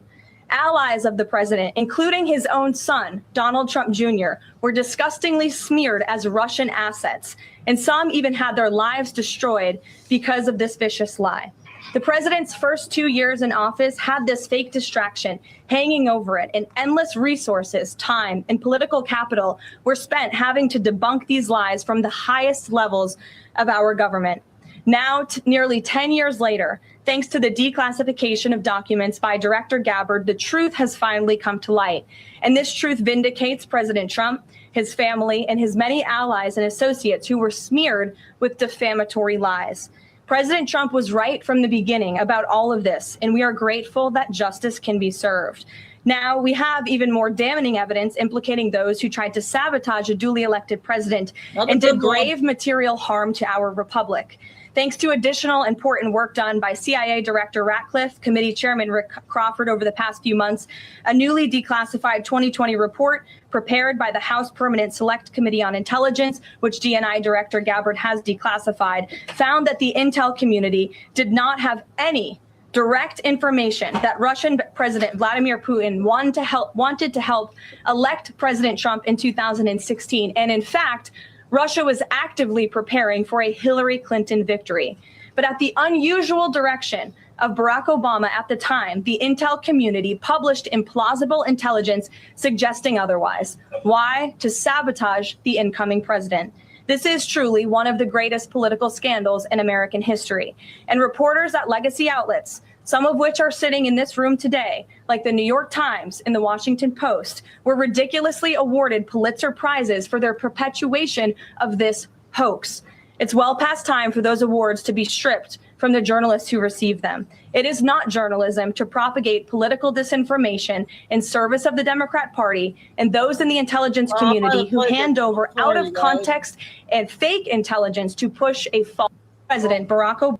Well, actually, it said 18 hours. So sorry, but it's another important one to replay.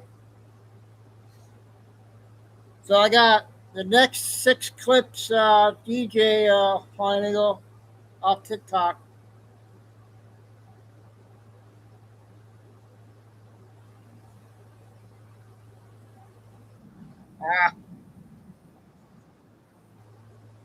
Oh, I have.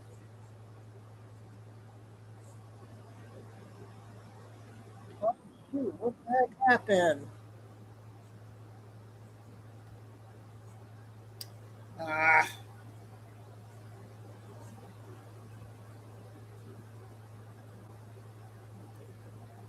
Hang on a second.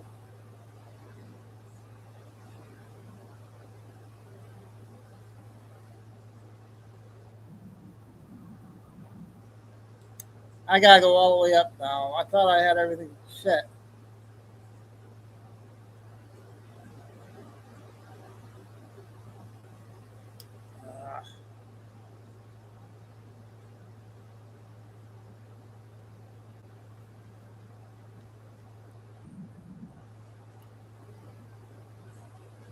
Give me a few minutes here. I gotta reset everything. I don't know what happened here.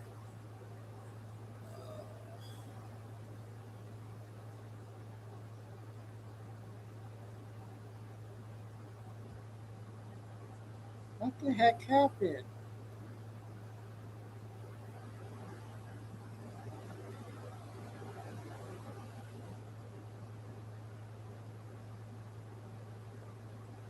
I'm gonna play this one while I get everything set up with the 6 clips I got.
think I got it.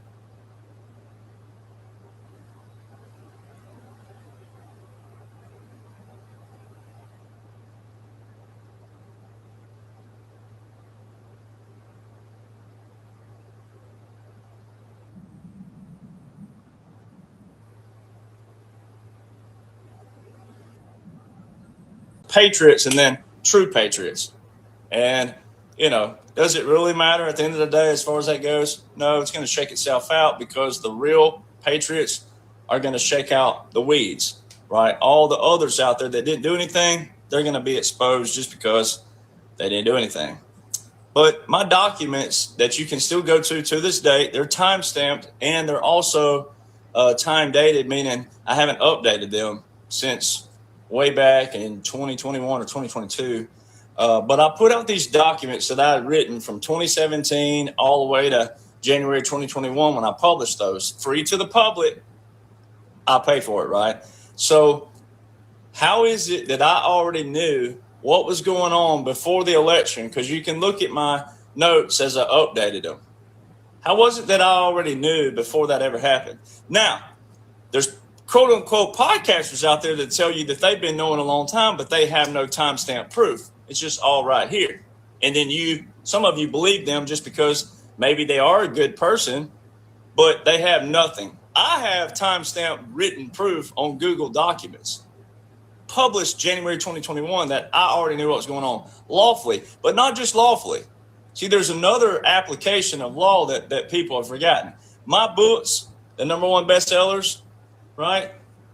These are intellectual property, meaning I took laws and orders, yes, but the is the irregular warfare, unconventional warfare, strategies and tactics, layers and layers and layers and variables and variations, etc., is what I wove together to show you that 45-47 is a special and strategic operation. Today. So you got to have all components to know that.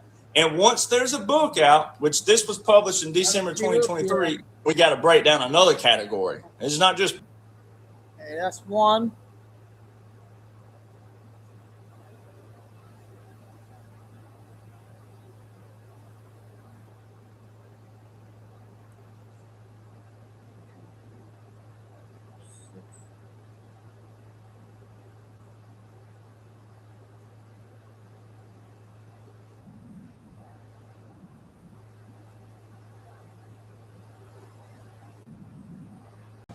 So on December the 20th, 2019, Congress passed the NDAA of 2020. All right. It was a Democrat House, which means Nancy Pelosi was a speaker. So it means Democrat-controlled House is what put in Title 50, Chapter 33, Section 1550. All right, which I'm going to break down here shortly. All right. Also on that day, Space Force was established. The Uniform Code of Military Justice, Title 10, which is military law, was overhauled for the first time since 1950 and updated, overhauled. That's what that means. All right. Then also, same day, Global Fragility Act was passed. I'm going to break that down in a minute. Going to read all about that. And then you had your Courts Martial Handbook, which was updated. It had to be, even though it's still separate, but it had to be because the Uniform Code of Military Justice, military law, was updated. Then you had your February 4th, 2020 State of the Union speech, where that was the first time that the American public heard President Trump mention the word COVID. All right. March 13th, 2020, President Trump declared a verbal national emergency. All right. Then March 24th, there was an article put out there that mainstream media put out that most Americans wouldn't read about because most Americans don't care about until they absolutely have to care when they're in a state of panic. But mainstream media put out that a general was to be installed just in case the law breaks down. If the law breaks down, ladies and gentlemen, on the federal side, that don't mean it breaks down on the military. If the federal law breaks down, that means military law kicks in, which is martial law. All right. So military government and all this operation. Okay, we got 4 more.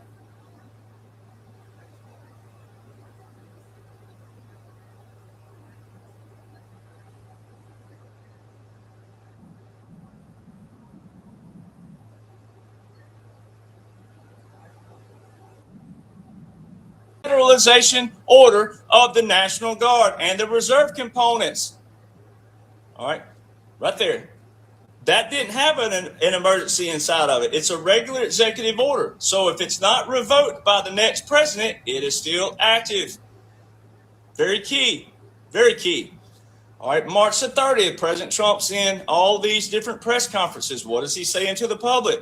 Take hydroxychloroquine, chloroquine, zinc, Z-Pack. He didn't say take Johnson & Johnson, Moderna, and all these others. He told you, the public, to take hydroxychloroquine, chloroquine, Z-Pack if your heart could take it. Where the heck were you, and what were you listening to? You weren't listening to the commander-in-chief. All right, so sorry. If you took the other, you took the alteration, and it's messing with you, and some people have kicked the bucket because of it, it's part of life. It is what it is. You have to address these things. April the 1st, that's when Southern Command launched the Operation Southern Spear, which is going on in the what? Caribbean Sea, which is pertaining to whom? Venezuela. April the 1st, 2020. April the 30th, 2020, Executive Order 13919, President Trump invoked Title 10, Section 12304, which is a 2-year preparation. All right? You might want to know some military laws out there. You might want to know military sections and how they apply and who they apply to. So he directed the Secretary of Defense to federalize selective reserves to active duty. All right? July the 1st, he tore up NAFTA, old trade agreement. He established the USMCA, the new Canadian and Mexican trade agreement. July the 14th, Executive Order 12, invoked. Okay, I got 3 more, I believe.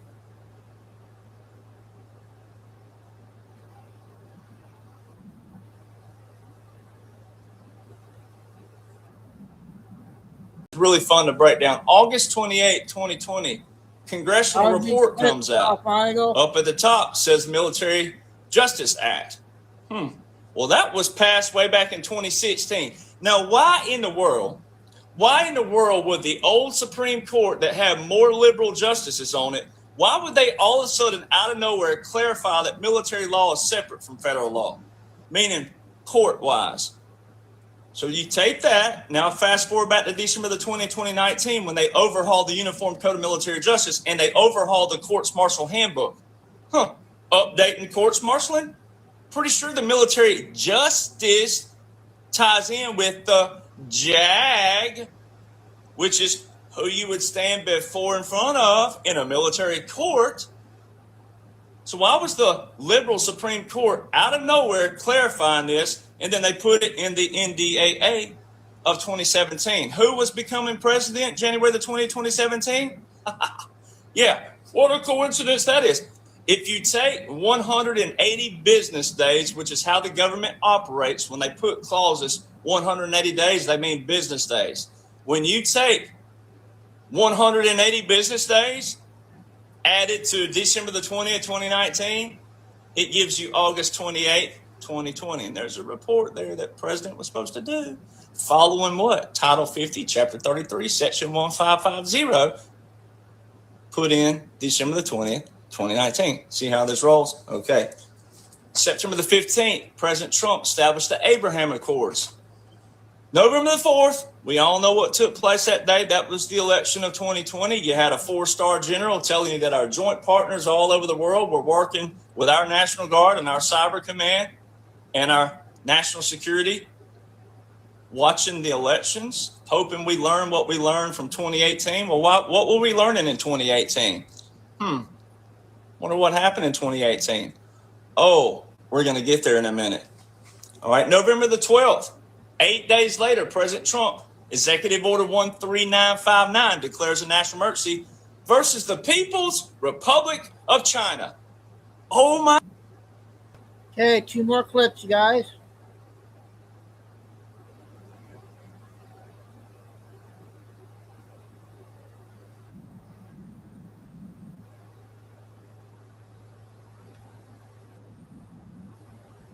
National security, watching the elections, hoping we learn what we learned from 2018. Well, what were we learning in 2018? Wonder what happened in 2018. Oh, we're going to get there in a minute. All right, November the 12th, 8 days later, President Trump, Executive Order 13959, declares a national emergency versus the People's Republic of China. Oh my goodness.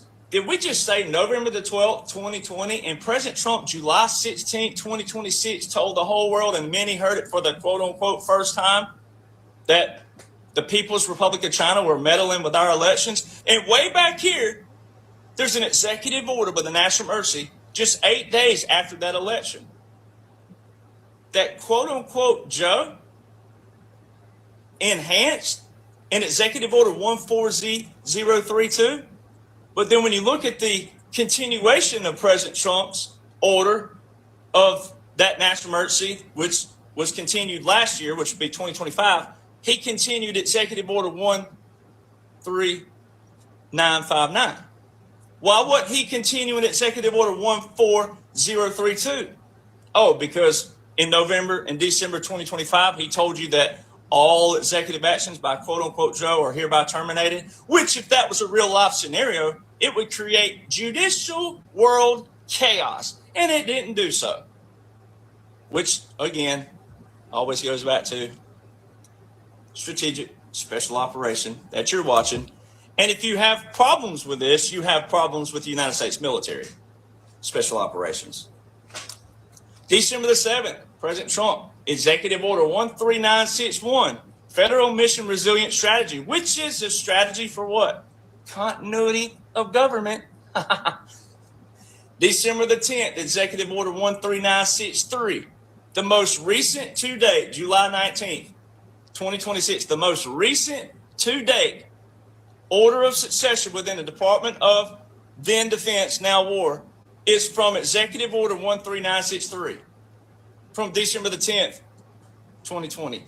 Every single president working with our national. Okay, last one, you guys, on this.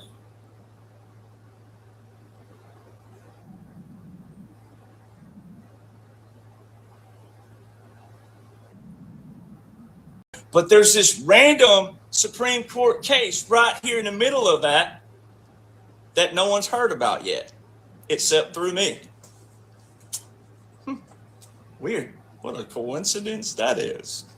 January the 1st, it was told, and then it was published on January the 15th. In my book, you'll see both dates, but January the 15th, it was published by FEMA and the Department of Homeland Security. Who did President Trump talk about the other night? FEMA and the Department of Homeland Security. They published a publication called Reconstitution of the Executive Branch. Ladies and gentlemen, there's never, ever, ever, I sound like a Taylor Swift song. Uh-oh. Don't know if that's good or bad, but personally, I'd rather hear a cat scream than I would listen to Taylor Swift. But never, ever, ever, ever has there been a publication from FEMA or the Department of Homeland Security for Reconstitution. And all of a sudden, right before all these great events that you witness, there's a publication by FEMA and the Department of Homeland Security after all these events that we're talking about. Do you know what Reconstitution means? It means to take something from that state it's in right now and put it back into its original. Ooh, what a coincidence. January the 6th. No wonder why the public was showing what they were showing with January the 6th, because the quote-unquote deep state had no longer any hold, right? All right, so they had to create some stuff out there to distract people. Also, January the 6th, Nancy Pelosi, all of you lame brain marbleheads out there, sorry, I'm not going to call you stupid anymore. I'm just going to call you a marblehead, all right, because you got a thick skull, and it's up to you to loosen it up and put some knowledge in there. But Nancy Pelosi, no Speaker of the House, no congressperson ever, there's Taylor Swift again, never, ever would ever have any say-so in the National Guard, ladies and gentlemen. I don't care what President Trump said. That was distraction. Once you know the plan and you know the applications of law, you would know that he's doing that for other reasons. He's saying this for other reasons. Nancy Pelosi would have never had any say-so on the National Guard, especially of D.C. The D.C. National Guard are direct in 20. Wow, a lot of good stuff there. 6 clips there. Woo. I got a 3-part military jet video, about 4 minutes apiece. Part 1.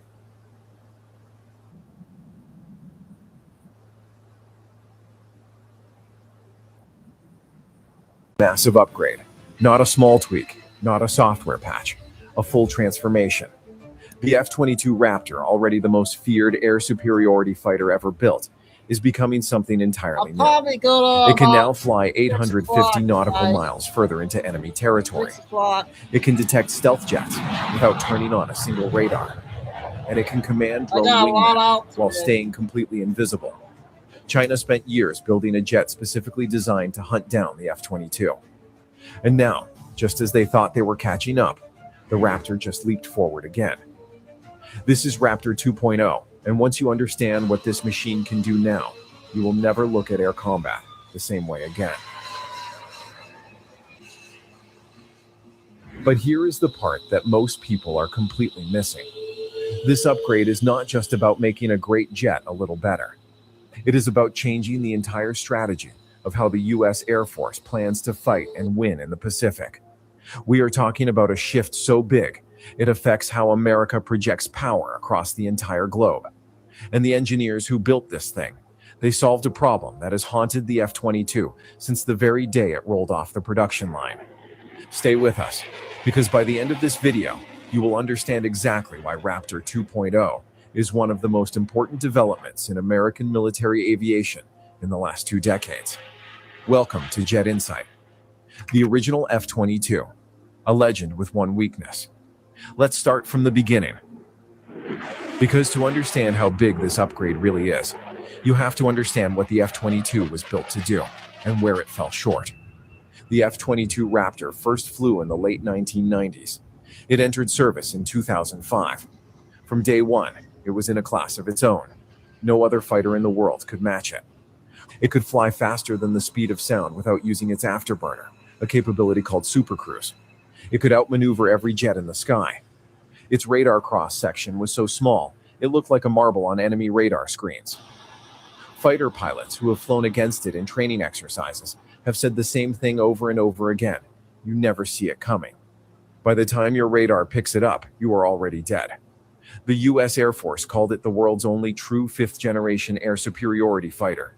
And for years, that was not a boast. It was simply a fact. But there was one problem. One stubborn, serious limitation that military planners quietly worried about for years. The F-22 was built for Europe and the Middle East, combat zones where U.S. air bases are relatively close to the fight. In those theaters, the Raptor's range was just fine. But then, the world changed. China began building up its military at a pace the world had never seen. The real danger zone shifted to the Pacific, to the South China Sea, to Taiwan, to the first island chain. And in the Pacific, distance is everything. Air bases in the Pacific are spread hundreds and hundreds of miles apart. An F-22 flying from Guam or Japan to intercept a threat near Taiwan is burning through fuel at a frightening rate. By the time it reaches the fight, it may not have enough gas left to do its job or get home safely. The old solution was to strap on external fuel tanks, big, clunky, non-stealthy tanks that hung under the wings. They gave the Raptor more range, yes, but they also lit it up on enemy radar like a Christmas tree. In a real war against China, those tanks would have to be dropped before the jet ever got close to a threat. That was the Raptor's Achilles heel, and for years it was a problem without a clean answer. Until now.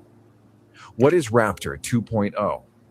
In February 2026, at the Air and Space Forces Association Warfare Symposium, Lockheed Martin unveiled something that sent shockwaves through the defense community. They put a scale model on the table. And it showed the F-22 as the world had never seen it before.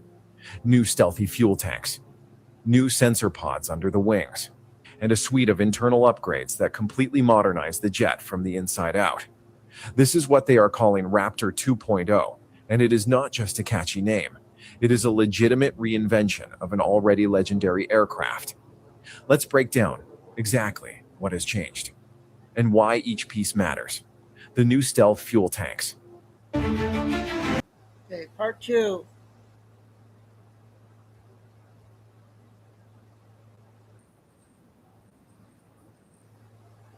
Important clips here. Military. System. Engineers call it the LDTP. These are not your old bulky fuel tanks.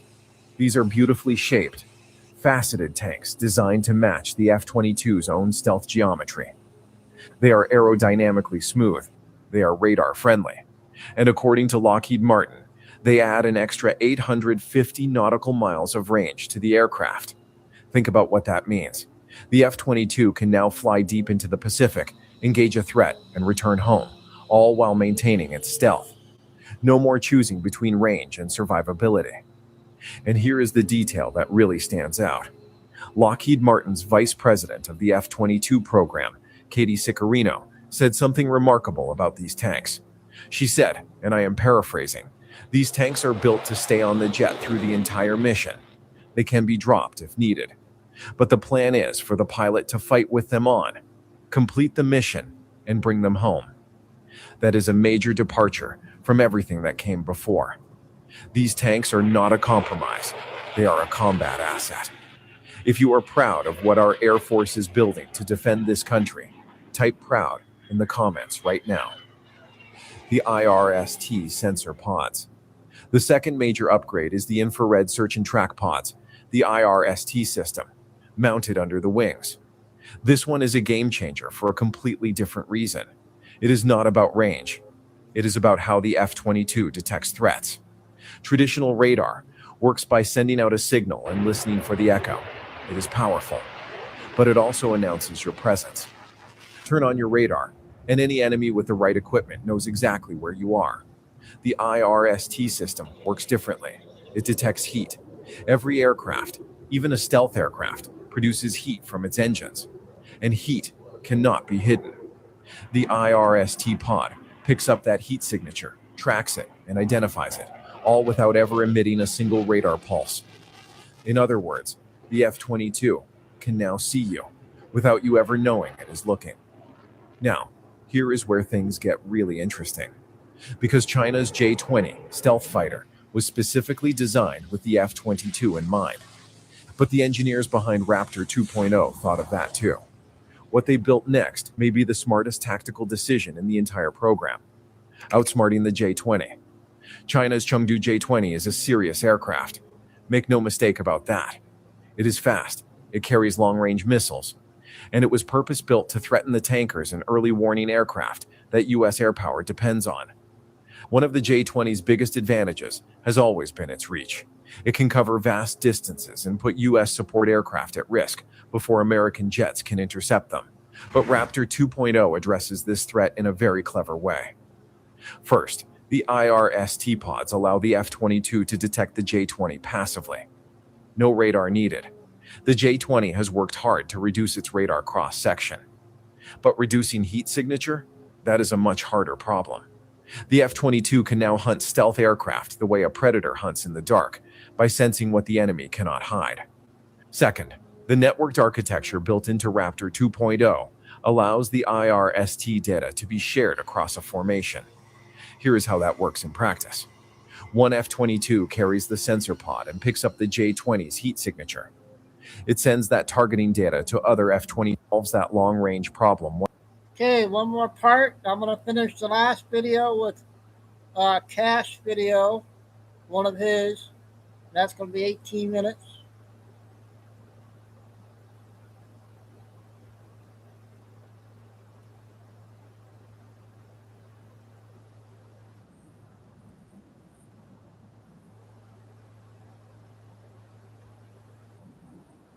B-7 radar was already one of the best in the world when the jet entered service, but that was 2 decades ago.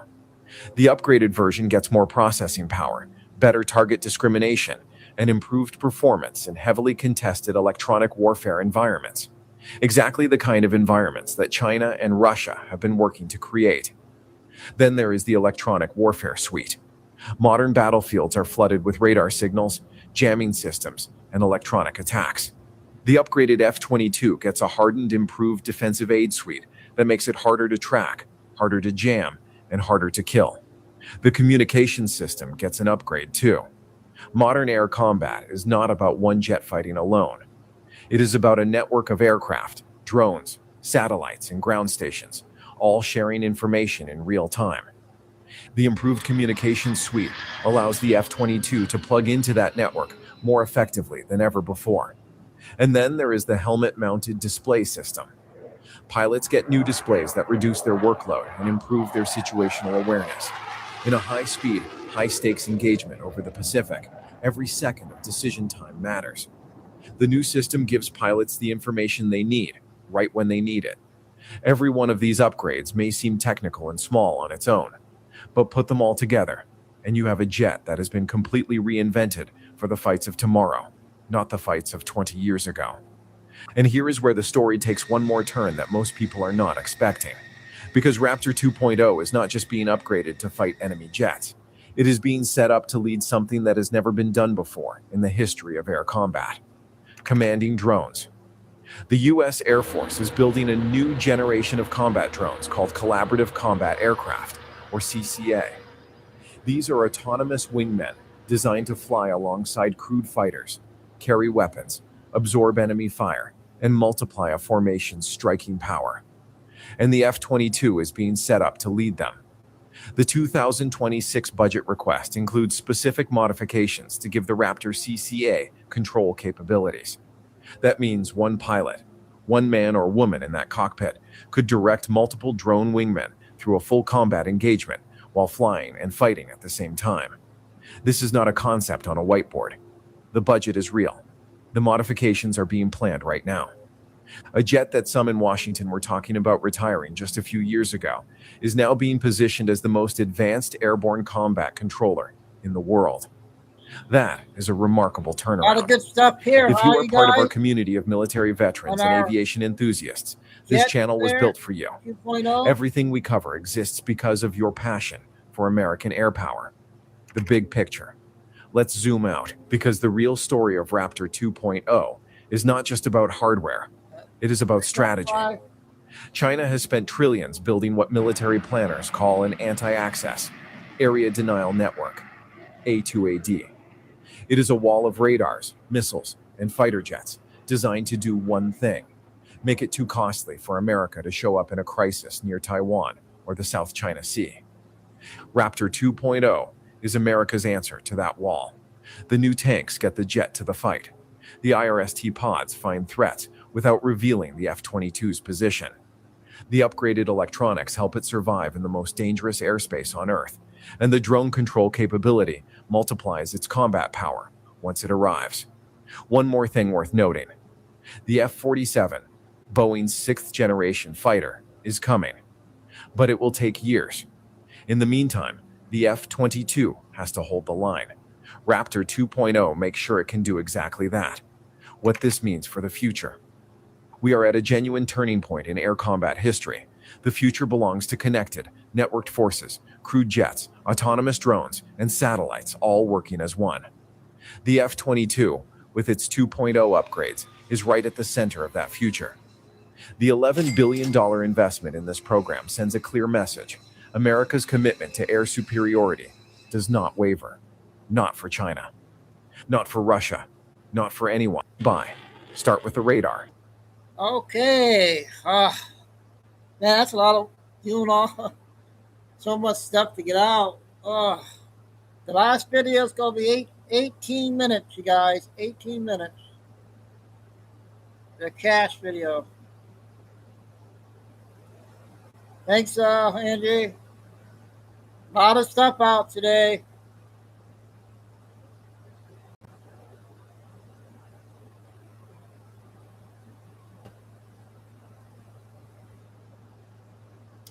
God dang it.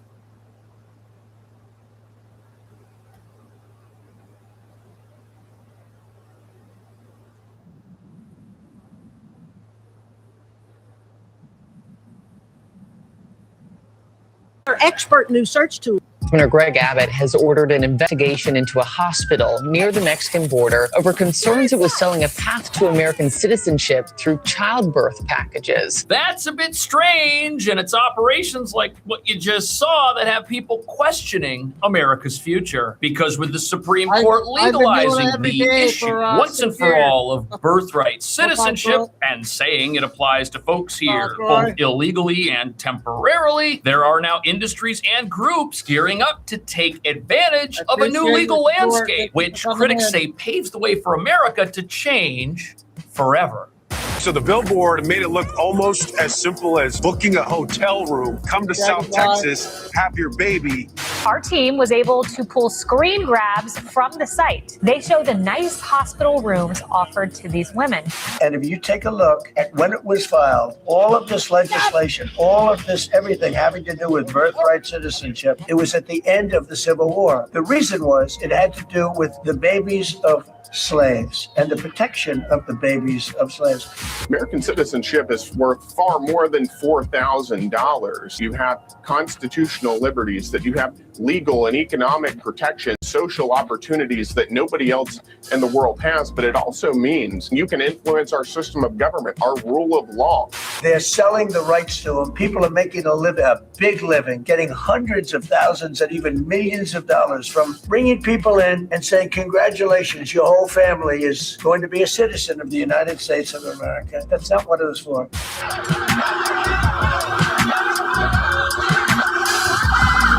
So President Trump wants the Supreme Court to rehear the birthright citizenship case. And while we don't know if that's going to happen, what nobody's talking about is there are some putting forth the idea that this ruling is a handout not only to America's adversaries on the international stage, but also to gangs and criminals and those who want to profit from this. Because beneath this decision, there is still conflict every day along America's borders, with criminals and gangs doing what they can to get back to making money selling counterfeit versions of the American dream, charging much more than it will allegedly cost one to give birth in a U.S. hospital. An industry that, while the border was open, was worth $13 billion a year to some of these cartels. On top of that, there's dispute over whether or not the issue of birthright citizenship even applies in modern 2026 America, when people can fly here from anywhere in the entire world with potential plans to exploit the system. But there are solutions to this, as you're about to see. And critics say the first and most obvious of those would be to deny the entry of anyone suspected of participation in a birth tourism scheme to begin with, unless, of course, there's an urgent medical need, while continuing the mission of ICE and Border Patrol to keep our country safe and enforce immigration laws inside of it, as well as defunding the communist sanctuary cities, which offer things like free medical care and free homes to those who break our nation's laws. But that brings us to the real reason there are such strong opinions both for and against this ruling. And to understand those, you got to look at the numbers. Because roughly 250,000 people every single year become citizens after they're born in America, which means that someday they will be able to vote in our elections and get unlimited federal benefits, just like all American citizens. But over 5 years, this amounts to 1.25 million new citizens. And after 10 years, that's 2.5 million new citizens. And regardless of your personal beliefs, the tempting opportunity this is offering folks who are on the wrong side of the law is indisputable. Watch this. How much did all this cost?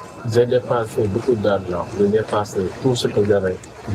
J'ai dépensé presque entre 6 millions.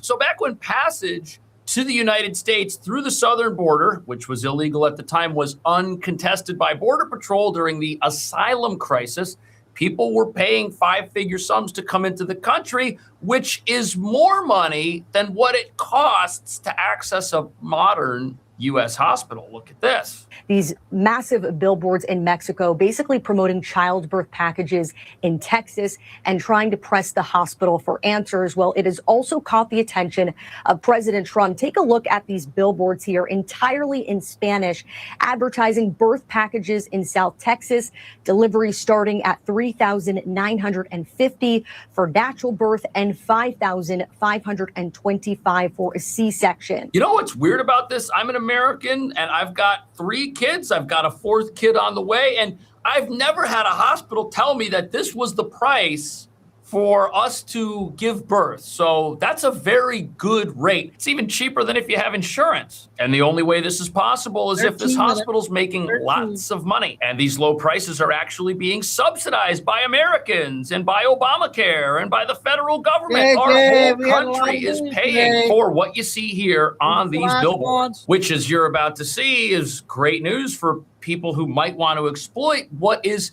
in essence, a ruling on the basis of humanitarian reasons, which we're going to talk about. Watch this. I have listened to this argument for so long, and this is not about Chinese billionaires or billionaires from other countries who all of a sudden have 75 children or 59 children in one case or 10 children becoming American citizens.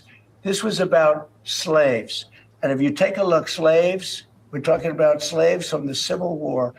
And if you take a look at when it was filed, all of this legislation, all of this, everything having to do with birthright citizenship, it was at the end of the Civil War. The reason was it had to do with the babies of slaves and the protection of the babies of slaves. It didn't have to do with the protection of multi-millionaires and billionaires wanting to have their children get an American citizenship. It is the craziest thing I've ever seen. It's been so badly handled by legal people over the years. If you look at the original birthright citizenship papers, they all happened right after the Civil War. Now, I understand this is a highly contentious issue, but if you think about how this was written, when it was written, its purpose has already been accomplished. It's almost as if this entire ruling was designed to be a one-time fix to a very big injustice in America's history and was designed to preserve people and help them integrate into our country and have the same rights and guarantee those rights that all of us have as citizens. Does that still apply in 2026 America? Does that still apply to companies that want to set up billboards in other areas of the world advertising their services? That's what has a lot of people. Here's what comes off a bowl of strawberries when you drop this device in the water. These berries are fresh from the store and already rinsed under the tap, but within 10 minutes, the water changes color. What floats to the surface will change how you feed your family. Upset, check this out. But it's deeply insulting to every single American. We recognize in America as American citizens that American citizenship is worth far more than $4,000, that you don't just cross the border and enter magic dirt and have a child and that child become fully American. You know, our becoming an American citizen means not only that you have constitutional liberties, that you have legal and economic protections and social opportunities that nobody else in the world has, but it also means that you are a part of the American body politic, that you have the rights and responsibilities that come with being an American citizen, meaning you can influence our system of government, our rule of law, how this country functions. And that's not something that we just simply hand out to our geopolitical adversaries or to anybody who just simply crosses the border for the purpose of giving birth. That's not how our system has ever been designed to work. And that's the core problem here that we're getting to. But it's for sale for $3,900. Now, look, is that a guarantee that somebody who's born here to parents that aren't supposed to be in America will not become an American citizen and will not respect our laws? Absolutely not. But just the idea that this is out there with a price tag and is being sold on the open market and is now a legal process with a website and everything. There's just no way anybody who had anything to do with creating these laws and these protections thought that this would happen. But now the question that most of us have is, what happens next? All over the globe seek to come into the United States and want to become Americans, and why we have to protect it. But there's a few things that we can do going forward, and I'll say shy of a constitutional amendment that would clarify the 14th Amendment, which I think we would all love to see, but politically would be impractical at this point, given the opposition we have from the left. One is that the Congress can pass legislation that clarifies what's subject to the jurisdiction thereof, that phrase in the 14th Amendment that the left latches onto. And there's been legislation from some of my colleagues, which I support, that have done just that. I think those would get litigated, but that would at least move us in the right direction. At the same Well, time, we can may I interrupt enforce you? our And I border laws hate- much more stringently. I hate to interrupt you, Congressman, because every time you speak, it's like you spin out pearls. But I'd have to follow up with that. You point out the political impracticality. All right, we can follow up with this. Chief Justice John Roberts wrote the majority opinion in the 5-4 decision and leaned on the 1989 case of the U.S. versus Wong Kim Ark to hold that the 14th Amendment guarantees citizenship to all children born in the United States and subject to his power. Kavanaugh concluded Trump's order conflicted with an existing federal statute, not the Constitution or the 14th Amendment specifically. I respectfully disagree with the court's constitutional holding. In my view, the executive order does not violate the 14th Amendment, but the order does contravene a federal statute. And then he goes on to list it. And then he says that this is something that Congress can take up if it wants to. It's a 5-4 decision, but you have one justice who says, look, I disagree with the ruling, but not that it's non-constitutional. Trump wants the case reheard. Will that switch the odds? I don't know, but he says Congress could take this up and just clarify, which is what we just heard. But the bigger question is, what happened to change the definition and the reasoning behind how our laws work? We keep hearing from people on the right that the Constitution was written once and its meaning does not change over time, but it sounds like its meaning did change over time. How did that happen? I think the birthright citizenship is an issue where we know why that amendment was passed. It was to overturn the Dred Scott case, and it was to ensure that blacks were considered citizens of the United States. They said they couldn't be under Dred Scott. Abraham Lincoln obviously opposed that. And so that was really the genesis of it. If you had asked them at the time, hey, is it okay for someone from China to come for 2 weeks, have a child become a citizen, then go back to China, everyone would have said, of course not. It was inconceivable. Of course that's not what the amendment requires. They didn't really have legal and illegal immigration because it was just kind of the Wild West. But if you had said, hey, the Congress has enacted statutes that sets limits on who can come and under what circumstances, if someone goes in violation of the law, would they be able to claim birth? And people would have said no, right? I think what happens is over the years is, and this is what I was taught when I was growing up, was like, well, anyone, you could be in any corner of the world. You just get here and birth and automatic U.S. citizenship. That's kind of what the culture expected.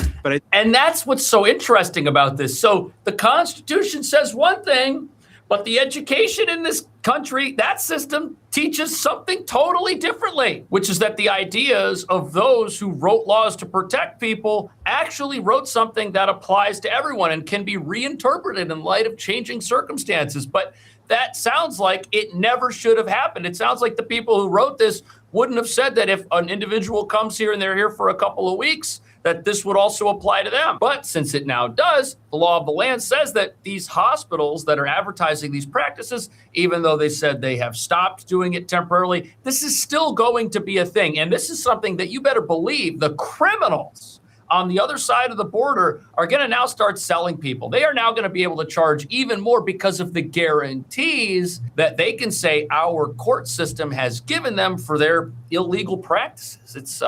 It's not a good thing. And this may end up empowering the very criminal organizations that caused the first asylum crisis. The citizenship was challenged. Supreme Court said no. They were lawful permanent residents. And so by birth, that is a citizen of the United States. They never addressed illegal alien, and they never addressed birth tourism. And so the court's ruling yesterday doesn't even allow Congress to fix that issue. They basically say, this is the constitutional mandate. 5 justices ruled that way. And I think it creates a lot of problems. It was never actually ruled upon on those circumstances since the amendment had been passed. And so they chose to do that. And it's interesting because if you look, they passed this in the 1860s. You had Indian tribes in the United States. Obviously, we still do today.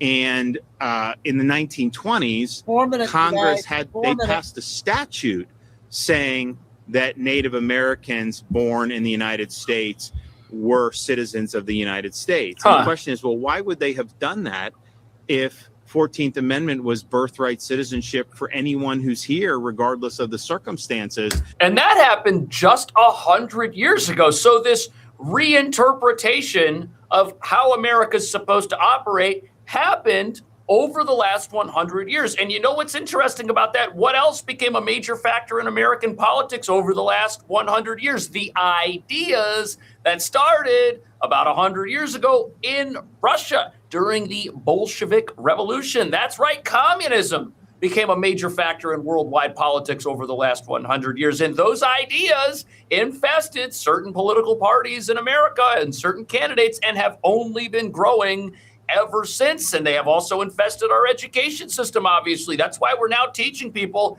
in school in America that the country is rigged, that its borders are wrong. And if you're going to take a replacement governmental system, which is what communism is, and you're going to let those ideas be taught throughout our country, it makes sense that people would grow up thinking our laws are supposed to work in a way they were never written to work in, which is why most of us looking at this decision figured that, you know what, when Trump goes to the Supreme Court on this, he's probably going to lose. And to be honest with you, I didn't fully understand why, but after hearing this, now I do. Practical, and not just because of Democrats, because of Republicans to even get legislation on birthright citizenship. You could probably tell me the who, but I know there are Republicans who would stand opposed to that legislation. Right, they've been taught that it shouldn't happen. One more commercial.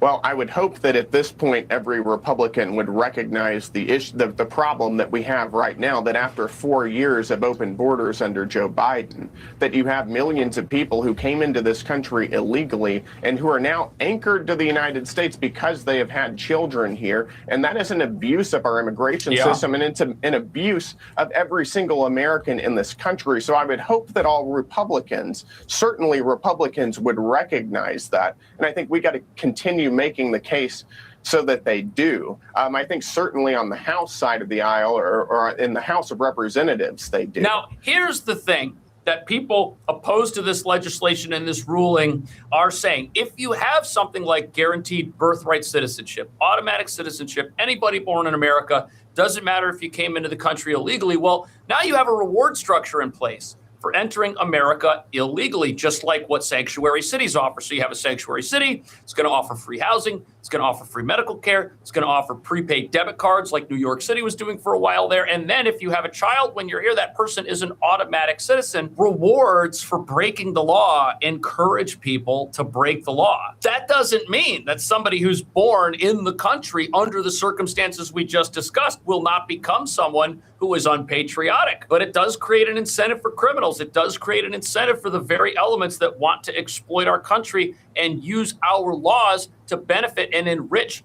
themselves. Those groups don't need more money. Those are the groups that are sowing chaos throughout the world and are sowing discord in Central and South America. These cartels, these gangs. Remember, illegal immigration's been a $13 billion business for them. It was during the asylum crisis at its height. They want to get back there. They'll do anything they can. They are still selling people the opportunity to come to America in a manner that is against the law. Are all of those people coming here specifically because they're able to have a child? Not necessarily, but this is just another element that critics say our enemies and these gangs and these crooks want to exploit. What do you think about that? All right. The latest on Cash video. All right, well, I hope I got a lot of news out today. A lot of stuff. So, but Itchy Scratchy FK put the link in there for JRL. One link you wanted. So thanks, Kay. And then, what a show for a Monday. See how things go tomorrow. If anything breaks, I'll be on. And I think I like this 3 to 6. 3 to 6 sounds good, I think. 3 a little after 6:30. So thanks, Mod. Lucy Carol 10. Lucy must have gotten busy today. Mom.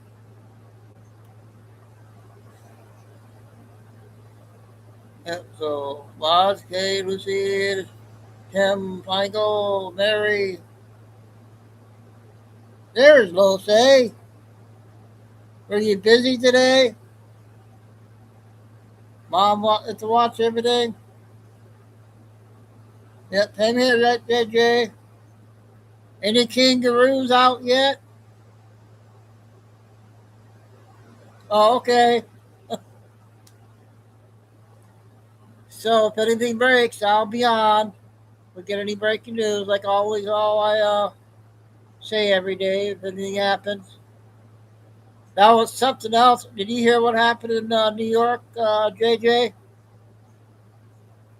New York, and there was a shooting also in Chicago.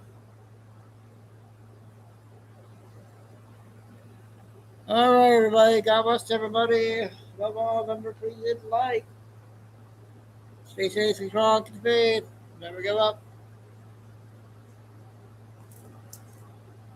Till tomorrow at 3, unless sooner, if anything happens. We'll see you on Mars. Chico, Dude, Ariana, and Nella.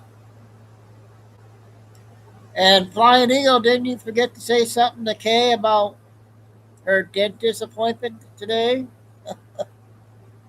You forgot to say that to her. I hope your tooth gets better, okay? Oh, yeah. We'll see you guys tomorrow.